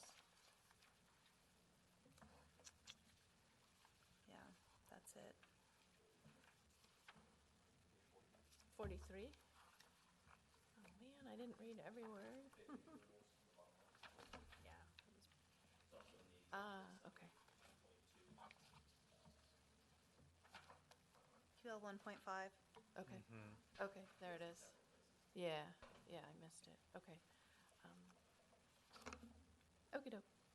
And is there a reason, I saw a notice in here that we all get the disclosure about the ag nuisance when, for purchasers, and that was even mentioned in here somewhere, that if you buy a piece of land, a piece of property, you get that.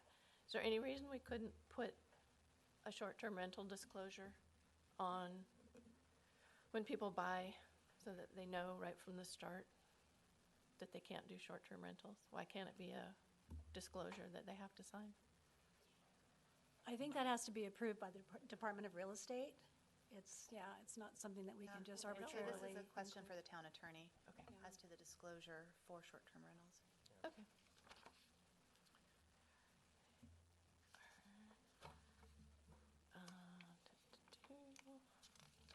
Okay, anybody else have something coming up?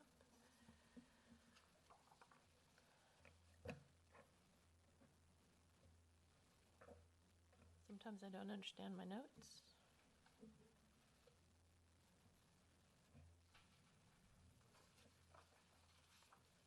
The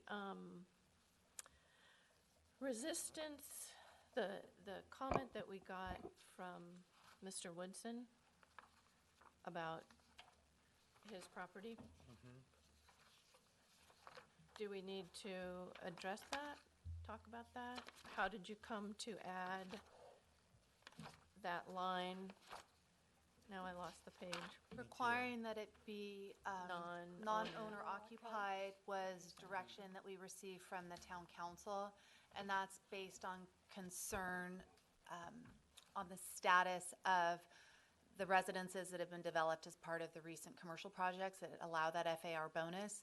They don't serve as an actual housing unit to meet a housing need. They're most often owners pied-à-terre for a weekend. They're just not used the way they're intended. So that language was put in there.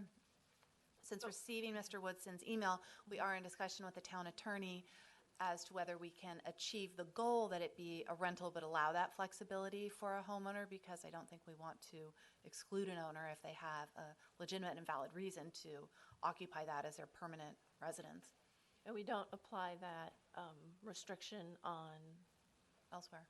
second units in somebody's backyard. They can use that in any way they want. They don't Well, have to rent it out. ADUs are only permitted on properties that are owner occupied, and so an owner is living in the primary or the secondary dwelling. They don't live in both. True.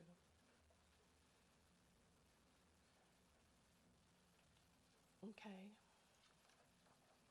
So we're going to leave that in? We are waiting to get more information from the town attorney. I think it's something that we need to address before we take that to council and give them options as to how they can achieve their goal but provide greater flexibility for the property owner. Okay. And if you support that effort, that would be helpful Yeah. to share with them that we are doing this. Yeah. Yes, I agree. You guys all agree? Okay. Yeah. Page 115, the bike lanes. That little piece of Hopper Creek path is still shown as a Class 1 bike path, according to the legend. What was your question? This is still shown as a Class 1 bike path, and over here it states specifically that it is not considered a Class 1. That was just a correction that didn't get caught last time. I mean, didn't get done. The changes to this map were directed by the Director of Public Works, so I'll check with him as Okay. to why we 'Cause still have over that on the discrepancy. Previous page, it says Hopper Creek is not Okay. considered a Class 1 path, since Okay. it is too narrow. So that needs to be corrected. Okay.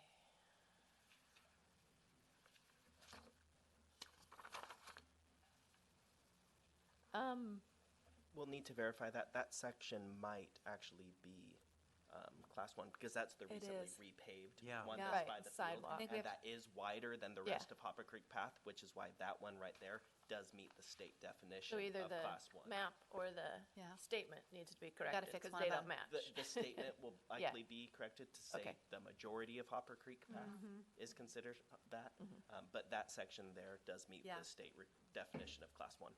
Okay. View corridors, 138, 139. I think it's good that you added that map with the directional arrows and the pictures. There are a lot of smaller ones that get mentioned somewhere later in here, like where Mount extends through the Washington Park neighborhood and Landy, where that extends. So are those official also view corridors that can't be blocked? So the photos, that we don't have a photo for every one No, of the no, view corridors. but they're not Okay. all mentioned here, but they did come up later. They're on the map on page 139. The dotted arrow shows the Mount Avenue view corridor and the one on Landy and Forrester. Okay, We don't have photos for all of those, though. Okay. Just selected few.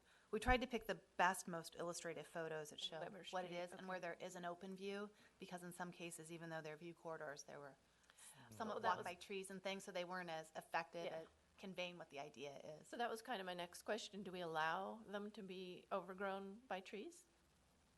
The view It- corridors? Well, it regulates development within the view corridor, so new trees that are planted, where we have oak trees and others, they stay. Okay. Okay.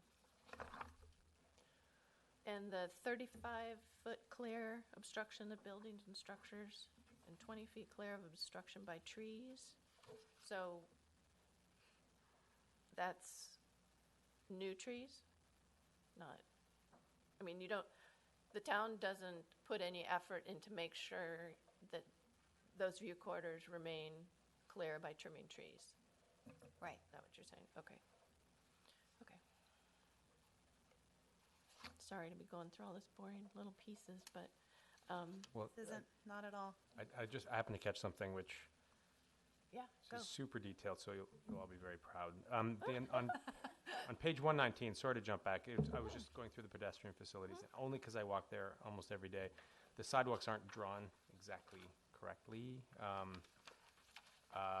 The part on Yountville Cross, this is page 119 with the red lines. The sidewalks actually, that portion of sidewalks on the other side of the street, not on that side of Oh. the street. Yeah, you're right. And then on Yount Street, it actually ends much sooner than it's Oh. drawn. It ends right at the edge of the development there. It doesn't extend all Yes, the way. you're right. Wait, I didn't catch those, I'm sorry. No problem. On Yountville, so on the corner of Yountville Cross Road and Yount, the sidewalk is shown as being on the, we'll call it Oh, right. south side. It's on the north side. And then the sidewalk that continues down Yount towards the north shows it extending all the way past the cemetery. It actually ends right at the edge of, can't remember. the- Crossroads condos. Yeah. Oh, okay. Thank you. Mm-hmm. 146. This is, I don't know how important these things are, but I'm, just things I noticed. Land cover types. That may have been, like where the golf course is all shown as deciduous orchard. It's not, it may have been, but it's not anymore. This is based on a state-maintained habitat database map. I think it's so it's not something that gets updated necessarily every time there's a change. Is it important that it be current? Does Is- not really matter. But is that stated anywhere? Like, it'd be great to have that stated Yeah. on the photo or somewhere on that page, that that's where it's taken from, and that was the last date of the update? Because That- like yeah. Washington Park is also shown as a deciduous orchard. And that's 20 years.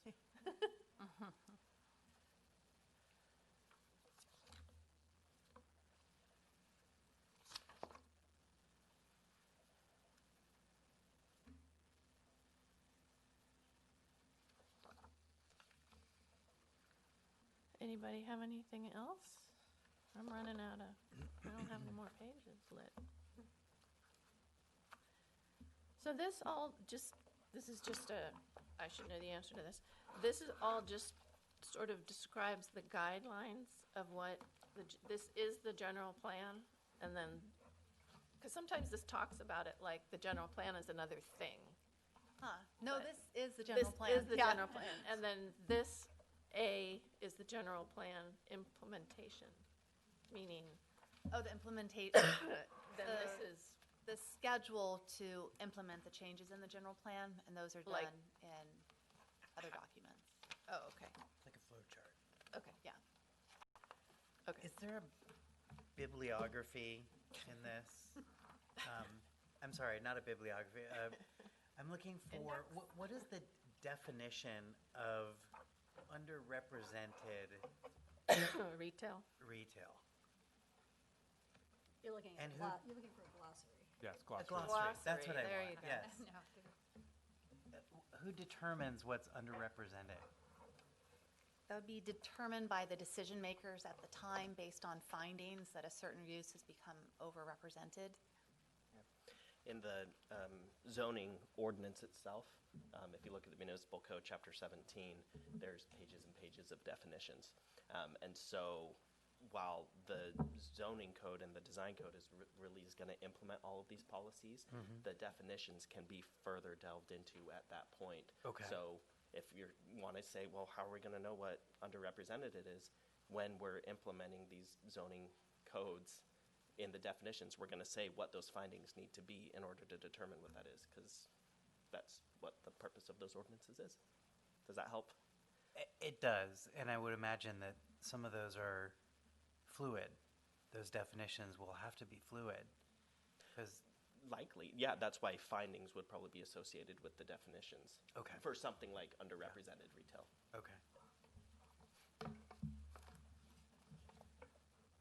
Okay, did anybody else have anything that we missed, that we didn't cover, that you want to talk about? No? Nope, nothing from me. Stephen? I don't think so. I'm good. Nope. Okay, then I guess we can close that discussion unless you guys have any questions for us. We've pretty much covered all of this as well. Yeah, I think I so. think we have too. Yeah, I used that to go through this, so I don't, unless, So- I would think somebody would have caught something. Explain April 25th. Or So we're going to consider these changes and update the general plan, bring it back before you on April 25th. And what we're looking for on that date is a formal recommendation to the town council in the format of a resolution, which you don't normally do, but on this occasion it will be in a resolution, to recommend that the town council approve the general plan and adopt the environmental impact report. So we'll take that specific action at that stage based on changes to the document on tonight's feedback. Okay, now we're not going to get a whole nother copy of the draft, right? not No. unless you want one. No, I'm good. What we'll do Can we is do one clean of up these, though? the matrix. Yes. That would be really good, And add the new items that weren't included because on it's it. so fresh in our minds that would be really good. Yes. Okay, It's also important to note that that April 25th meeting is a noticed public hearing. There's going to be notices posted just like all of our other public hearings are. Filmed, recorded for generations to But- remember.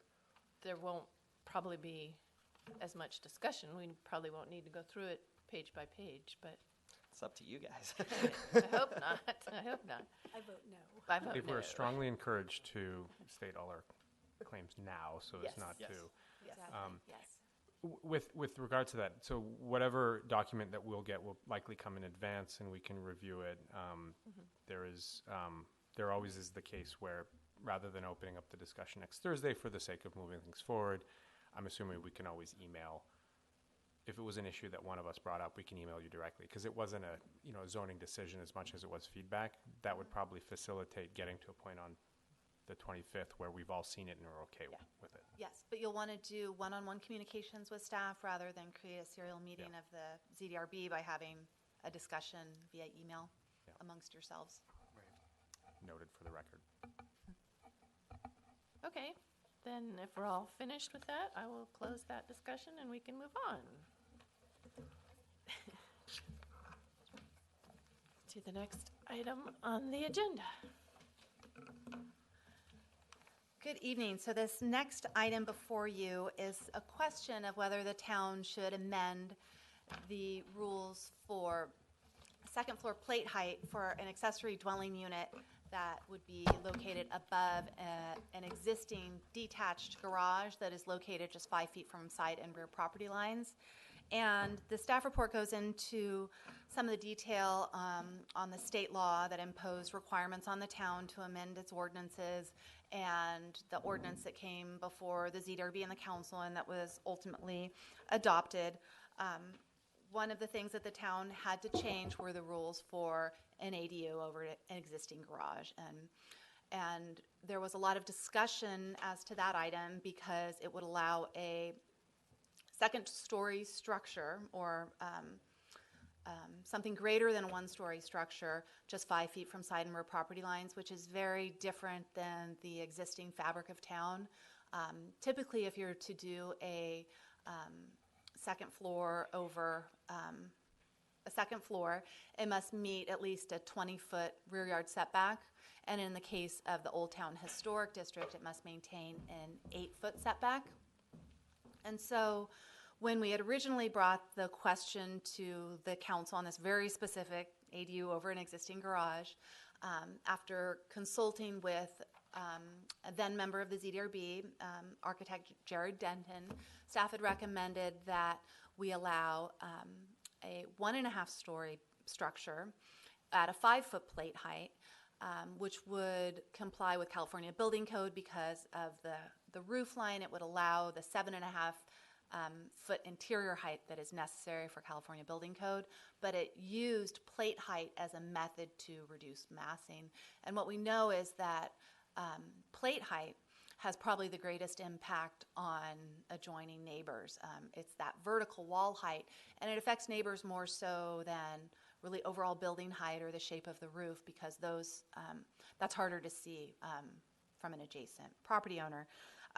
But when we brought that to the council, they thought a 5-foot plate height was a little too restrictive. If the point of the state's rules were to allow housing, would a 5-foot plate height result in a unit that someone actually wanted to live in? And so the council raised that from 5 feet to 7 feet. The result of that is that the interior height of the structure would be about 9.5 feet for that ADU over an existing single car garage. That's a 10 by 20 structure, and up to about, I think, 11 or 12 feet for a 2-car garage, which is a 20 by 20 structure.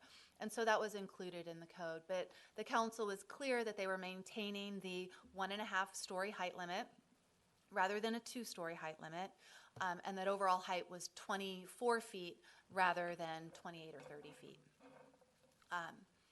And I guess the other important thing to note is that a 1.5-story structure has a very different interior space. It's not intended to be a typical 2-story interior space where you have an 8 or 9 foot plate height for all areas of the building, because a 1.5-story structure is defined or controlled by the fact that it features sloping ceilings, gable ends, it uses dormers, and so they have to be more carefully designed to be able to really to work. And what we've done is we've shared some photos in the staff report with you on how this can be achieved. And what you see in those photos are plate heights of 3, 4, 5, and about 7 feet. So it shows that it's possible. So the questions that we ask in the staff report were whether increasing the plate height from 7 to 8 feet is necessary to have a livable space. And by presenting those photos, staff is of the opinion that 7 foot works in this unique circumstance where we're looking at an ADU over an existing garage that's just 5 feet from side and rear property lines, and where it doesn't meet the 8 and 20 foot setbacks that are otherwise required for something greater.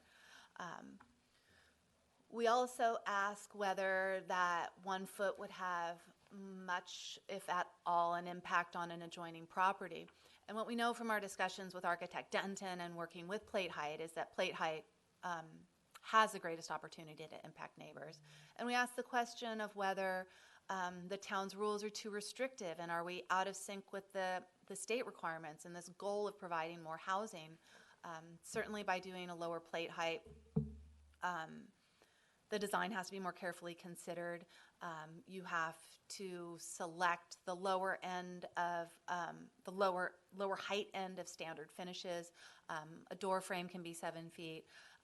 Kitchen cabinetry can be at 7 feet, but that is the lower end of the standard range. More typical is 7.5 or 8 foot. But are those necessary for an ADU over an existing garage? Staff doesn't think so, because this is not intended to be a housing unit that meets all the housing needs of the community. It's not for large families. It does meet the need of an underrepresented scope. So we are bringing the question before you. It's before you at the request of a property owner who is here tonight, who will share more of some of the difficulties that he's encountered with trying to get such a structure permitted. And it's a question that we'd like to have, hopefully, a robust discussion here, give some sort of feedback so we can take it to council to decide whether that change makes sense or not. And it's simply a change of 1 foot, going from 7 feet to 8 feet on the plate height of that second floor over a garage. Anybody have any questions of staff? I have a few questions. Yes. It's more just clarifying the dimensions. So we're basically all talking about peaked roof structures. So there would be the slope and the measurements. Are we talking about the interior height space when you're saying Yes. 7 to 8? And this would be, when you say plate height, this would be the lowest point Yes. of the peak But this Of is the low second wall. story. of the second story. Of the second story. The gable ends of the building would go to the ceiling peak height, Which would be 12 or 9 to 12, 12. about, yes. the is there in in terms of the exterior, what are the stipulations on the exterior height? Because that's really what the surrounding areas will care about. So if we go from, say, 7 to 8, what is that doing to the exterior dimensions and the height Well, there? a maximum exterior height is established at 24 feet or a 1.5 story building. Where there is flexibility or variation is that a garage can have a plate height of 8 feet or 10 feet. And so the plate height of the garage floor level ultimately dictates the whole total height of the garage. And this rule is specific to regulating second floor plate height only for an ADU over an existing structure. And it really doesn't take into consideration the fact that there can be different starting points to build upon that 7 feet. And I think that's one of the So it doesn't have to be peak. It could be a flat roof structure as well, or does for the ADU? I'm just No, the reason it can't be the reason it can't be a flat roof structure if you're working with a 7 foot plate height is California Building Code requires a certain area be at 7.5 feet. And the town's rules presume a gable roof line with a peaked interior space. And we're not looking at a flat ceiling height, not necessarily a roof line, like you would see in a typical 2-story structure. Did that answer? What I don't understand is the jump from 7 to 8 feet, because it seems like that's going in a different direction. If the overall height of the structure is limited to 24, the structure could still fit within that envelope of space where you have an 8 foot plate height and it's still at or below 24 feet. It may even be below 24 feet because a number of factors are involved. It's how high is that garage level? Right. How big is it a 1 or 2 story structure? So how much rise to distance ratio do you need for the roof line? I'm sorry, I've lost my train of thought.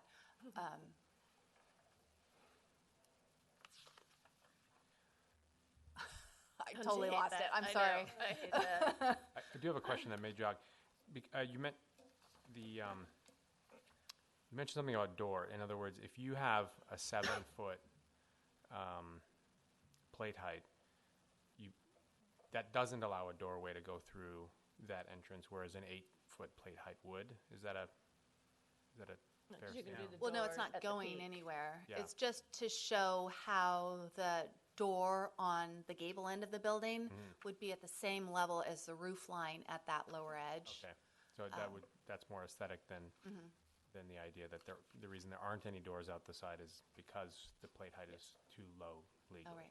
I was getting at one of the reasons for increasing the plate height from 7 to 8 feet is that it does allow greater design flexibility inside to not be so constrained with special custom finishes and to making sure that everything fits. It probably does lead to a higher cost to construct, and it just simply takes more careful design. So it makes it easier to increase it by a foot. And 8 foot is a very typical second floor plate height for a 2-story building. And I think it's really important to come back to that point that an ADU over an existing garage is not a 2-story structure. It's a 1.5-story structure. And yet it's 7 feet. It nearly is a 2-story structure. I guess that was my question. Throughout the state or any other towns or counties we have access to, how does 7 foot compare to those other locations? Is that average? Is that below average? Do we know anything Yeah, about? what's the precedent? Yeah, I haven't conducted research there, but what you can tell from the photos and that accompany the staff report is that plate height can be much lower than 7. 5 is very typical of a plate height. You don't count that area as real livable space because you can't necessarily stand in that location, but it does offer Yeah. usable space. What's attic space a lot of the time, right? Yeah. It's just, Yeah. there's an attic and it gets converted. Yeah, exactly. It's supposed to build for a More purpose. akin to an attic space, exactly. I just want to clarify too, but the overall exterior can be no higher than 24 feet. Is that correct? Yes. Whether it's an 8-foot or a 7-foot plate height? Okay. But it's still subject to massing, right? So it's, I guess, as long as adding a foot to the plate height doesn't then create a massing issue, or I think in most instances, you could probably add 1 foot plate height and for 8 and still be within the maximum height of 24 feet. The question is whether that additional foot, 5 feet from a property line, contributes to a massing that is acceptable or maybe inappropriate for a neighbor. But then understanding too that the total plate height might be 10 plus 7, or it might be 7 plus 7. So if you're at 7 and 7, is that an occasion when 8 foot would be okay? Because it's generally lower than other buildings that you would see. And That would be because creating more of a garages- flexible scale depending on the first floor plate height. And because garages aren't conditioned space, they don't have the same requirement that a living space, a conditioned space does. But they're subject to the town's rules for accessory structures where it can be up to 10 feet plate height or up to 20 feet overall for a 1-story garage. well, then one logical path to take would be rather than focus on the plate height of the additional unit, you focus on the height of the entire structure, and you use that to determine what's allowable for the ADU. Yeah. Because then that addresses the massing and the neighbor issue, and it takes into account all the variation of what you're building on top of. And I think your photos prove that, I mean, this one has, maybe a 2-foot plate height, and it still is a usable space. Depending on the footprint. I'm vertically So enhanced. let's keep it questions of staff, because then we get to hear from the applicant and public. Sure. And then we can get a little bit back more into discussion, if that's okay. Yeah. So this is just only on detached garages. Correct. That's all that they're allowed on. And they can only build a a second story over a garage if the house is already a two-story. Is that still correct? Correct. Okay. I'm still appalled that it can be 5 foot from, having been witness to what that would look like, 5 foot from a fence, a 24-foot structure. Go in your backyard and look at a 24-foot structure 5 feet from your I have one of fence. those in my backyard because it was It's awful. pre laws. And there's no way around that. That's the state law. State law.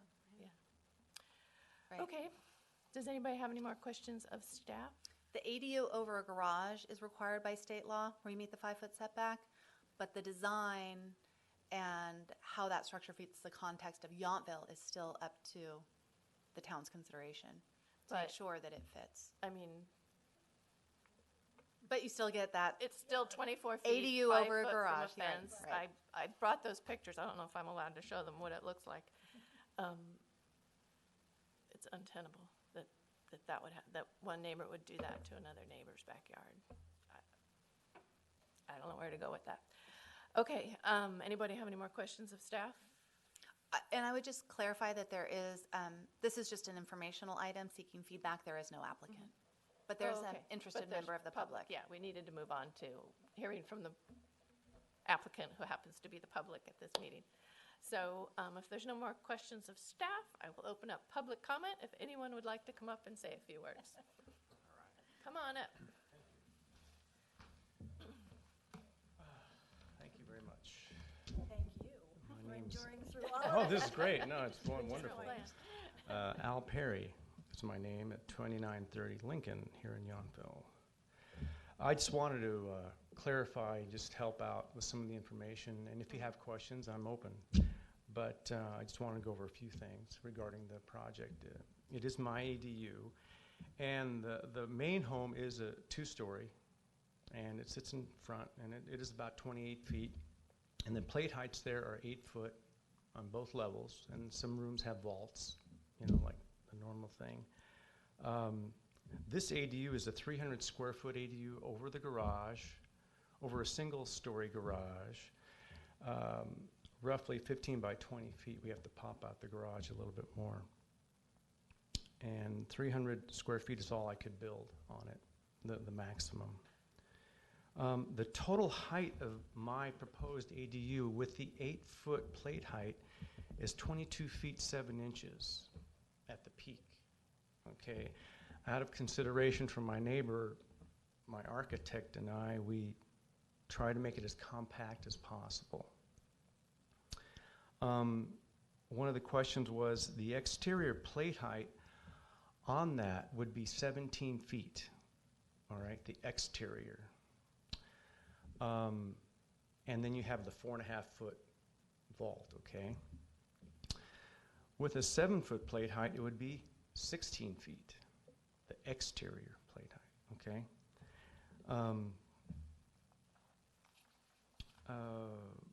Back to the discussion here. In designing this and going through the design with the architect, well, it's been a process, but when you limit or you put a restriction on the interior plate height, it's really peculiar in building a building. It's really tough because in theory, the garage level could have a higher plate height than the living level, which is really an unusual situation. I drive a Nissan. I like my Nissan, and it's going to have an 8.5 foot plate height. But when my nephew from Florida is visiting, he's going to have a 7 foot plate height. It's just peculiar. So again, the total plate height, the total height of the building would be 22 feet 7 inches.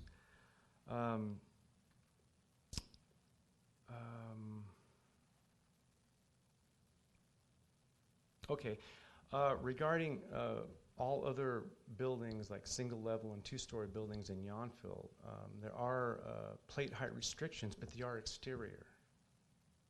I think for a single story and 2-story, they're exterior, which allows the builder or homeowner to work it out on the interior, whatever they can do. limiting the plate height on the interior really just throws the whole creativity and engineering out the window, because regardless of what I do, I'm limited to my 7-foot plate height.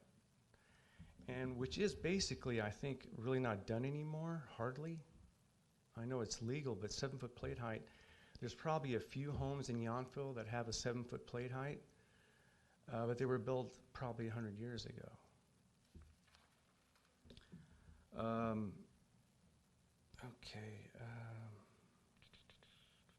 I've seen the photos. They're pretty clever and creative, but they do have a feel, a lot of them, of conversions. Meaning like converting an attic, converting a attic space in a garage. And I've done that before, and I think it's great. It's a great thing to do. It's very creative, and it's a good use of space. But what I'm doing is not a conversion. I have to take the roof off and then go up a few feet. So I just wanted to clarify that, a few points. And again, this would be 22 feet 7 inches, which is 1.5 feet below the maximum. I probably could have squeezed in a 9-foot plate height, but I didn't want to do that because I wanted it to be consistent with the main house. That's all I have. If you have questions, I'd be happy to answer them. Thank you. I have one question. Sure. And I realize you're not submitting a actual proposal, so it's really just a broad question. Do you happen to know how far the garage is from the edge of the property, the neighbor property? I know It's 5 foot. It's 5 foot. Yeah, So it's that- 5 foot, yeah. Okay, so that It's one is 5 5 foot, feet. Okay, I was curious. Thank you. Is it 5 foot on the side? 5 foot on one side. Yeah, on the So it's 5 feet at the rear, 5 feet at one side. 5 foot at one side. Yeah, at one side. The gable ends have a greater setback to the rear yard, right? The Yes, gable- because that allowed the balcony back out Yes, there. yeah, Right, so the gabled end is not at the 5 foot, it's the side. correct. Okay, Correct. Okay, thank you. thanks. Thank you. Okay, I will close the public comment, and we can move on to our discussion. So picking up where we left off, is there a reason we made it an interior and just did a plate height for the second floor instead of Michael's idea of doing a plate height from the ground? It was, what's the answer? It was based on the recommendation of architect Denton. It did only address the second floor plate height, but it didn't address total plate height, which is another method of approaching it. I think that makes a lot more sense to do it that way. Because then if you're, he says his is 10 and then 7, that would allow him to stay within the guidelines and lower the garage height a little bit and then get the height he wanted, use the height where he wanted it.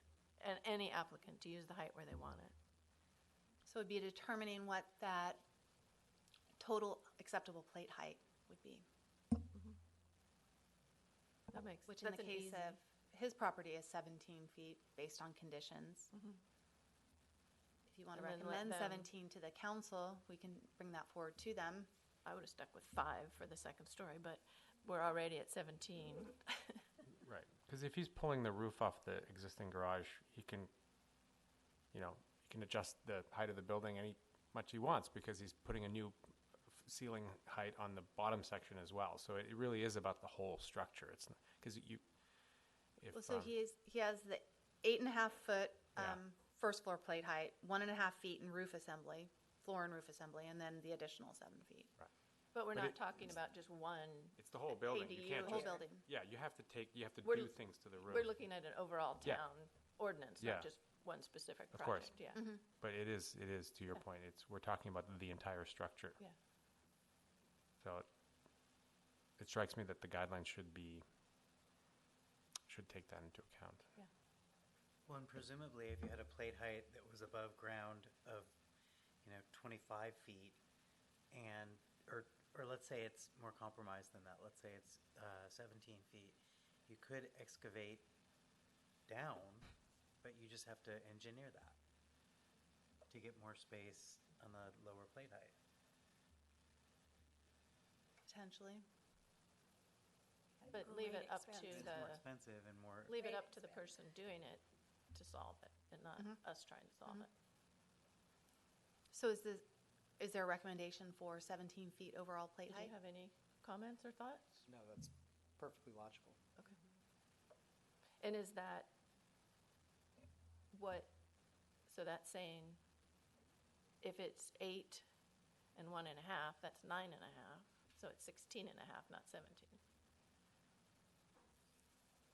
If it's 8.5 and 1.5 for the in-between floors, It was Then there's the roof. 16 and 8.5, 1.5, and 7.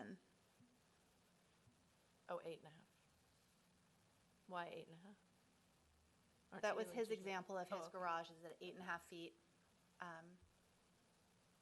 plus the floor assembly, plus the second floor plate height. But we don't have to look at just one structure. We can say, We can establish a total plate height for an AD over an existing garage of whatever we want. right, that's what I'm saying. Does it have to be an 8-foot garage? Can it be a 7-foot garage and a 7-foot? Well, conditions are going to be different for all Yeah, properties. Right. yeah. But we're picking 17 because that's what this one turned out to be. right. But Yeah, I don't think 17 is necessarily the number. I think it's No. more a question of what size of building within 5 feet of a neighbor is appropriate. That's really the question. Yes. one story. Yes. That's Right, my that's- answer. right, Not okay. two-story. Okay, so then, And we're yes. talking ridge height. That's what I need to clarify. Are we, when we talk plate height, are we including the roof to the peak as well? No. So So let we're me only including- direct your attention to the that's 8 foot. definition of Yeah. what plate height is. 5 It foot is from a the fence. vertical This is distance not measured his- from not his grade to the property. plate line of the exterior wall. So it's the top of the wall before the roof assembly. And that's the horizontal plane where the exterior wall meets the roof rafters or trusses. So then the roof, depending on if you have a 6 and 12 pitch or a 8 and 12 pitch, it goes up from there for the total height, which is measured at peak. Can't be more than 24 feet. And that is the element that has less of an impact on an adjoining neighbor. Right, got it, okay. Restriction on the fence. No, it's 8 foot. Yeah, so it feels like we're only answering half the question. That's the Yeah. challenge, right? Yes, does 8 feet make sense? Sure, you want to use standard drywall length, and, I mean, there's no reason why you wouldn't want to create a functional space, but in the context of what, right? So to me, the guideline is how, if this is something that we have to move forward on, then the question is, what size of building are we actually allowing? And at that point, you can make the plate height whatever you want, right? Because if you Well, have a very short garage and you want all the space above it, have at it, but you can't build a skyscraper. I think that property owners are limited by their garage plate height. So that's where they're starting. They're not going to be making a lot of changes to that. They want to build on top of that height. And so the whole purpose of allowing the 7-foot second floor plate height was really to recognize that it's a different standard based on whichever property, but it is sensitive to your neighbor, and it That's right. brings the height of your building as low as it can be when you're just 5 feet from a property line. And it might be different based on whatever floor you have, but rather than establishing a bright line standard of 18 or 20 feet or whatever throughout town, it says, hey, let's work up. We're working off of what you already have, and we're letting you go up 7 feet. And we think that provides a living space that works, but it does create a variable standard where the total plate height is different depending on where you are. And this is going to come up a lot more with the new State law. the new state laws on ADUs. And I would think- it be possible for us to entertain a formula that takes into consideration the width of the building relative to the height of the building?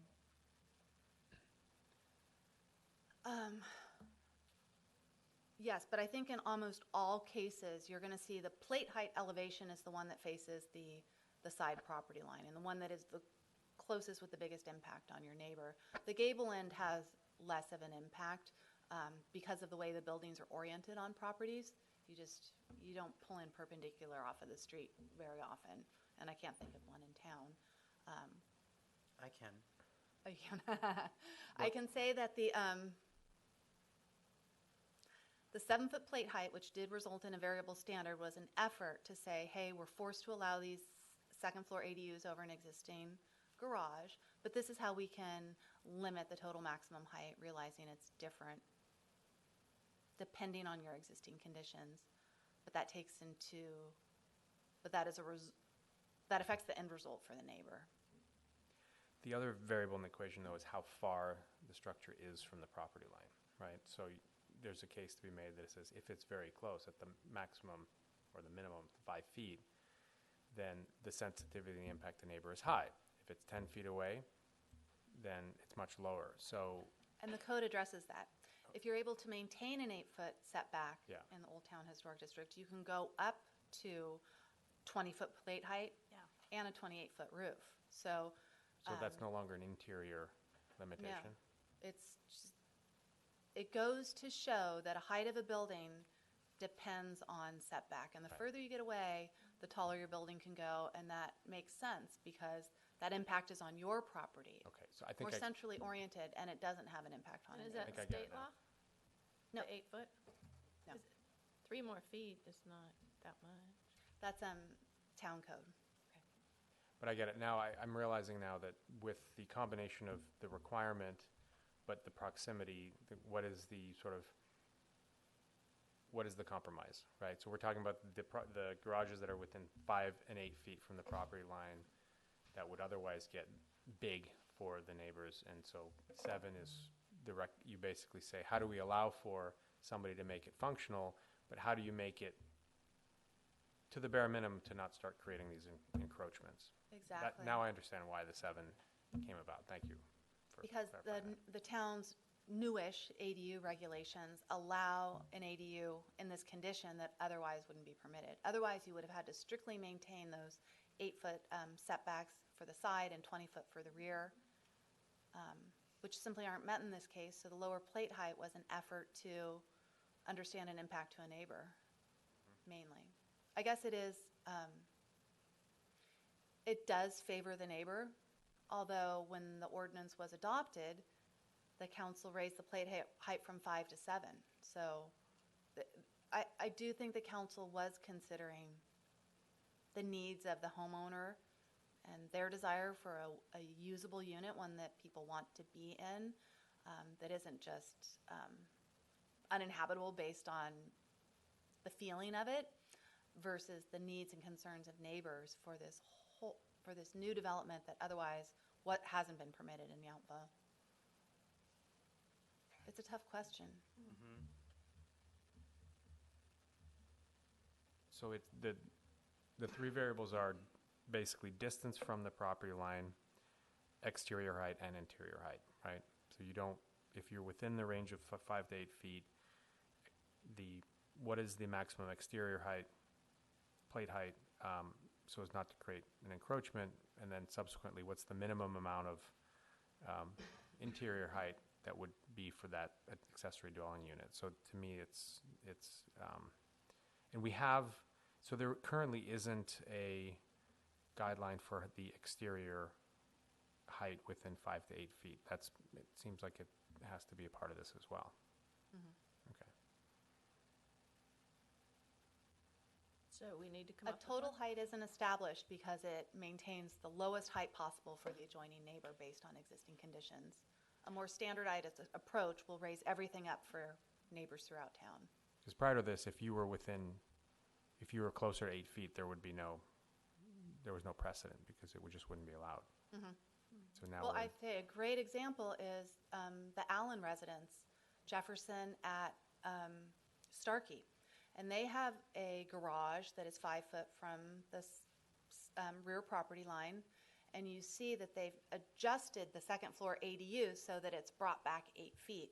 And it results in a somewhat funky facade, but it pulls that massing away from the neighbor and closer in on their property. But that isn't required. Not anymore, no. No. Yeah, that was before. And there are places where side yard, 5-foot setbacks runs into somebody else's backyard. It's not side yard to side yard in all places Right. because there's so many flag lots. So Or then you're, corner lots. Yeah. Corner lots might mean that Yeah. a side backs so up then to a you're rear. putting a 24-foot thing 5 feet from somebody's fence Yeah. in their backyard, not just their side yard. I keep thinking about those back in the day when you were sending something UPS, and you had a string, and it had to be the length Oh, of the that box, this the by height this of by the this, box, and yeah. then yeah.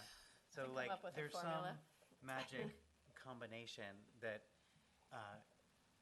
takes into account the distance from the lot line, the width of the building, and the height of the building. It seems And like whether it it's- needs to be addressed.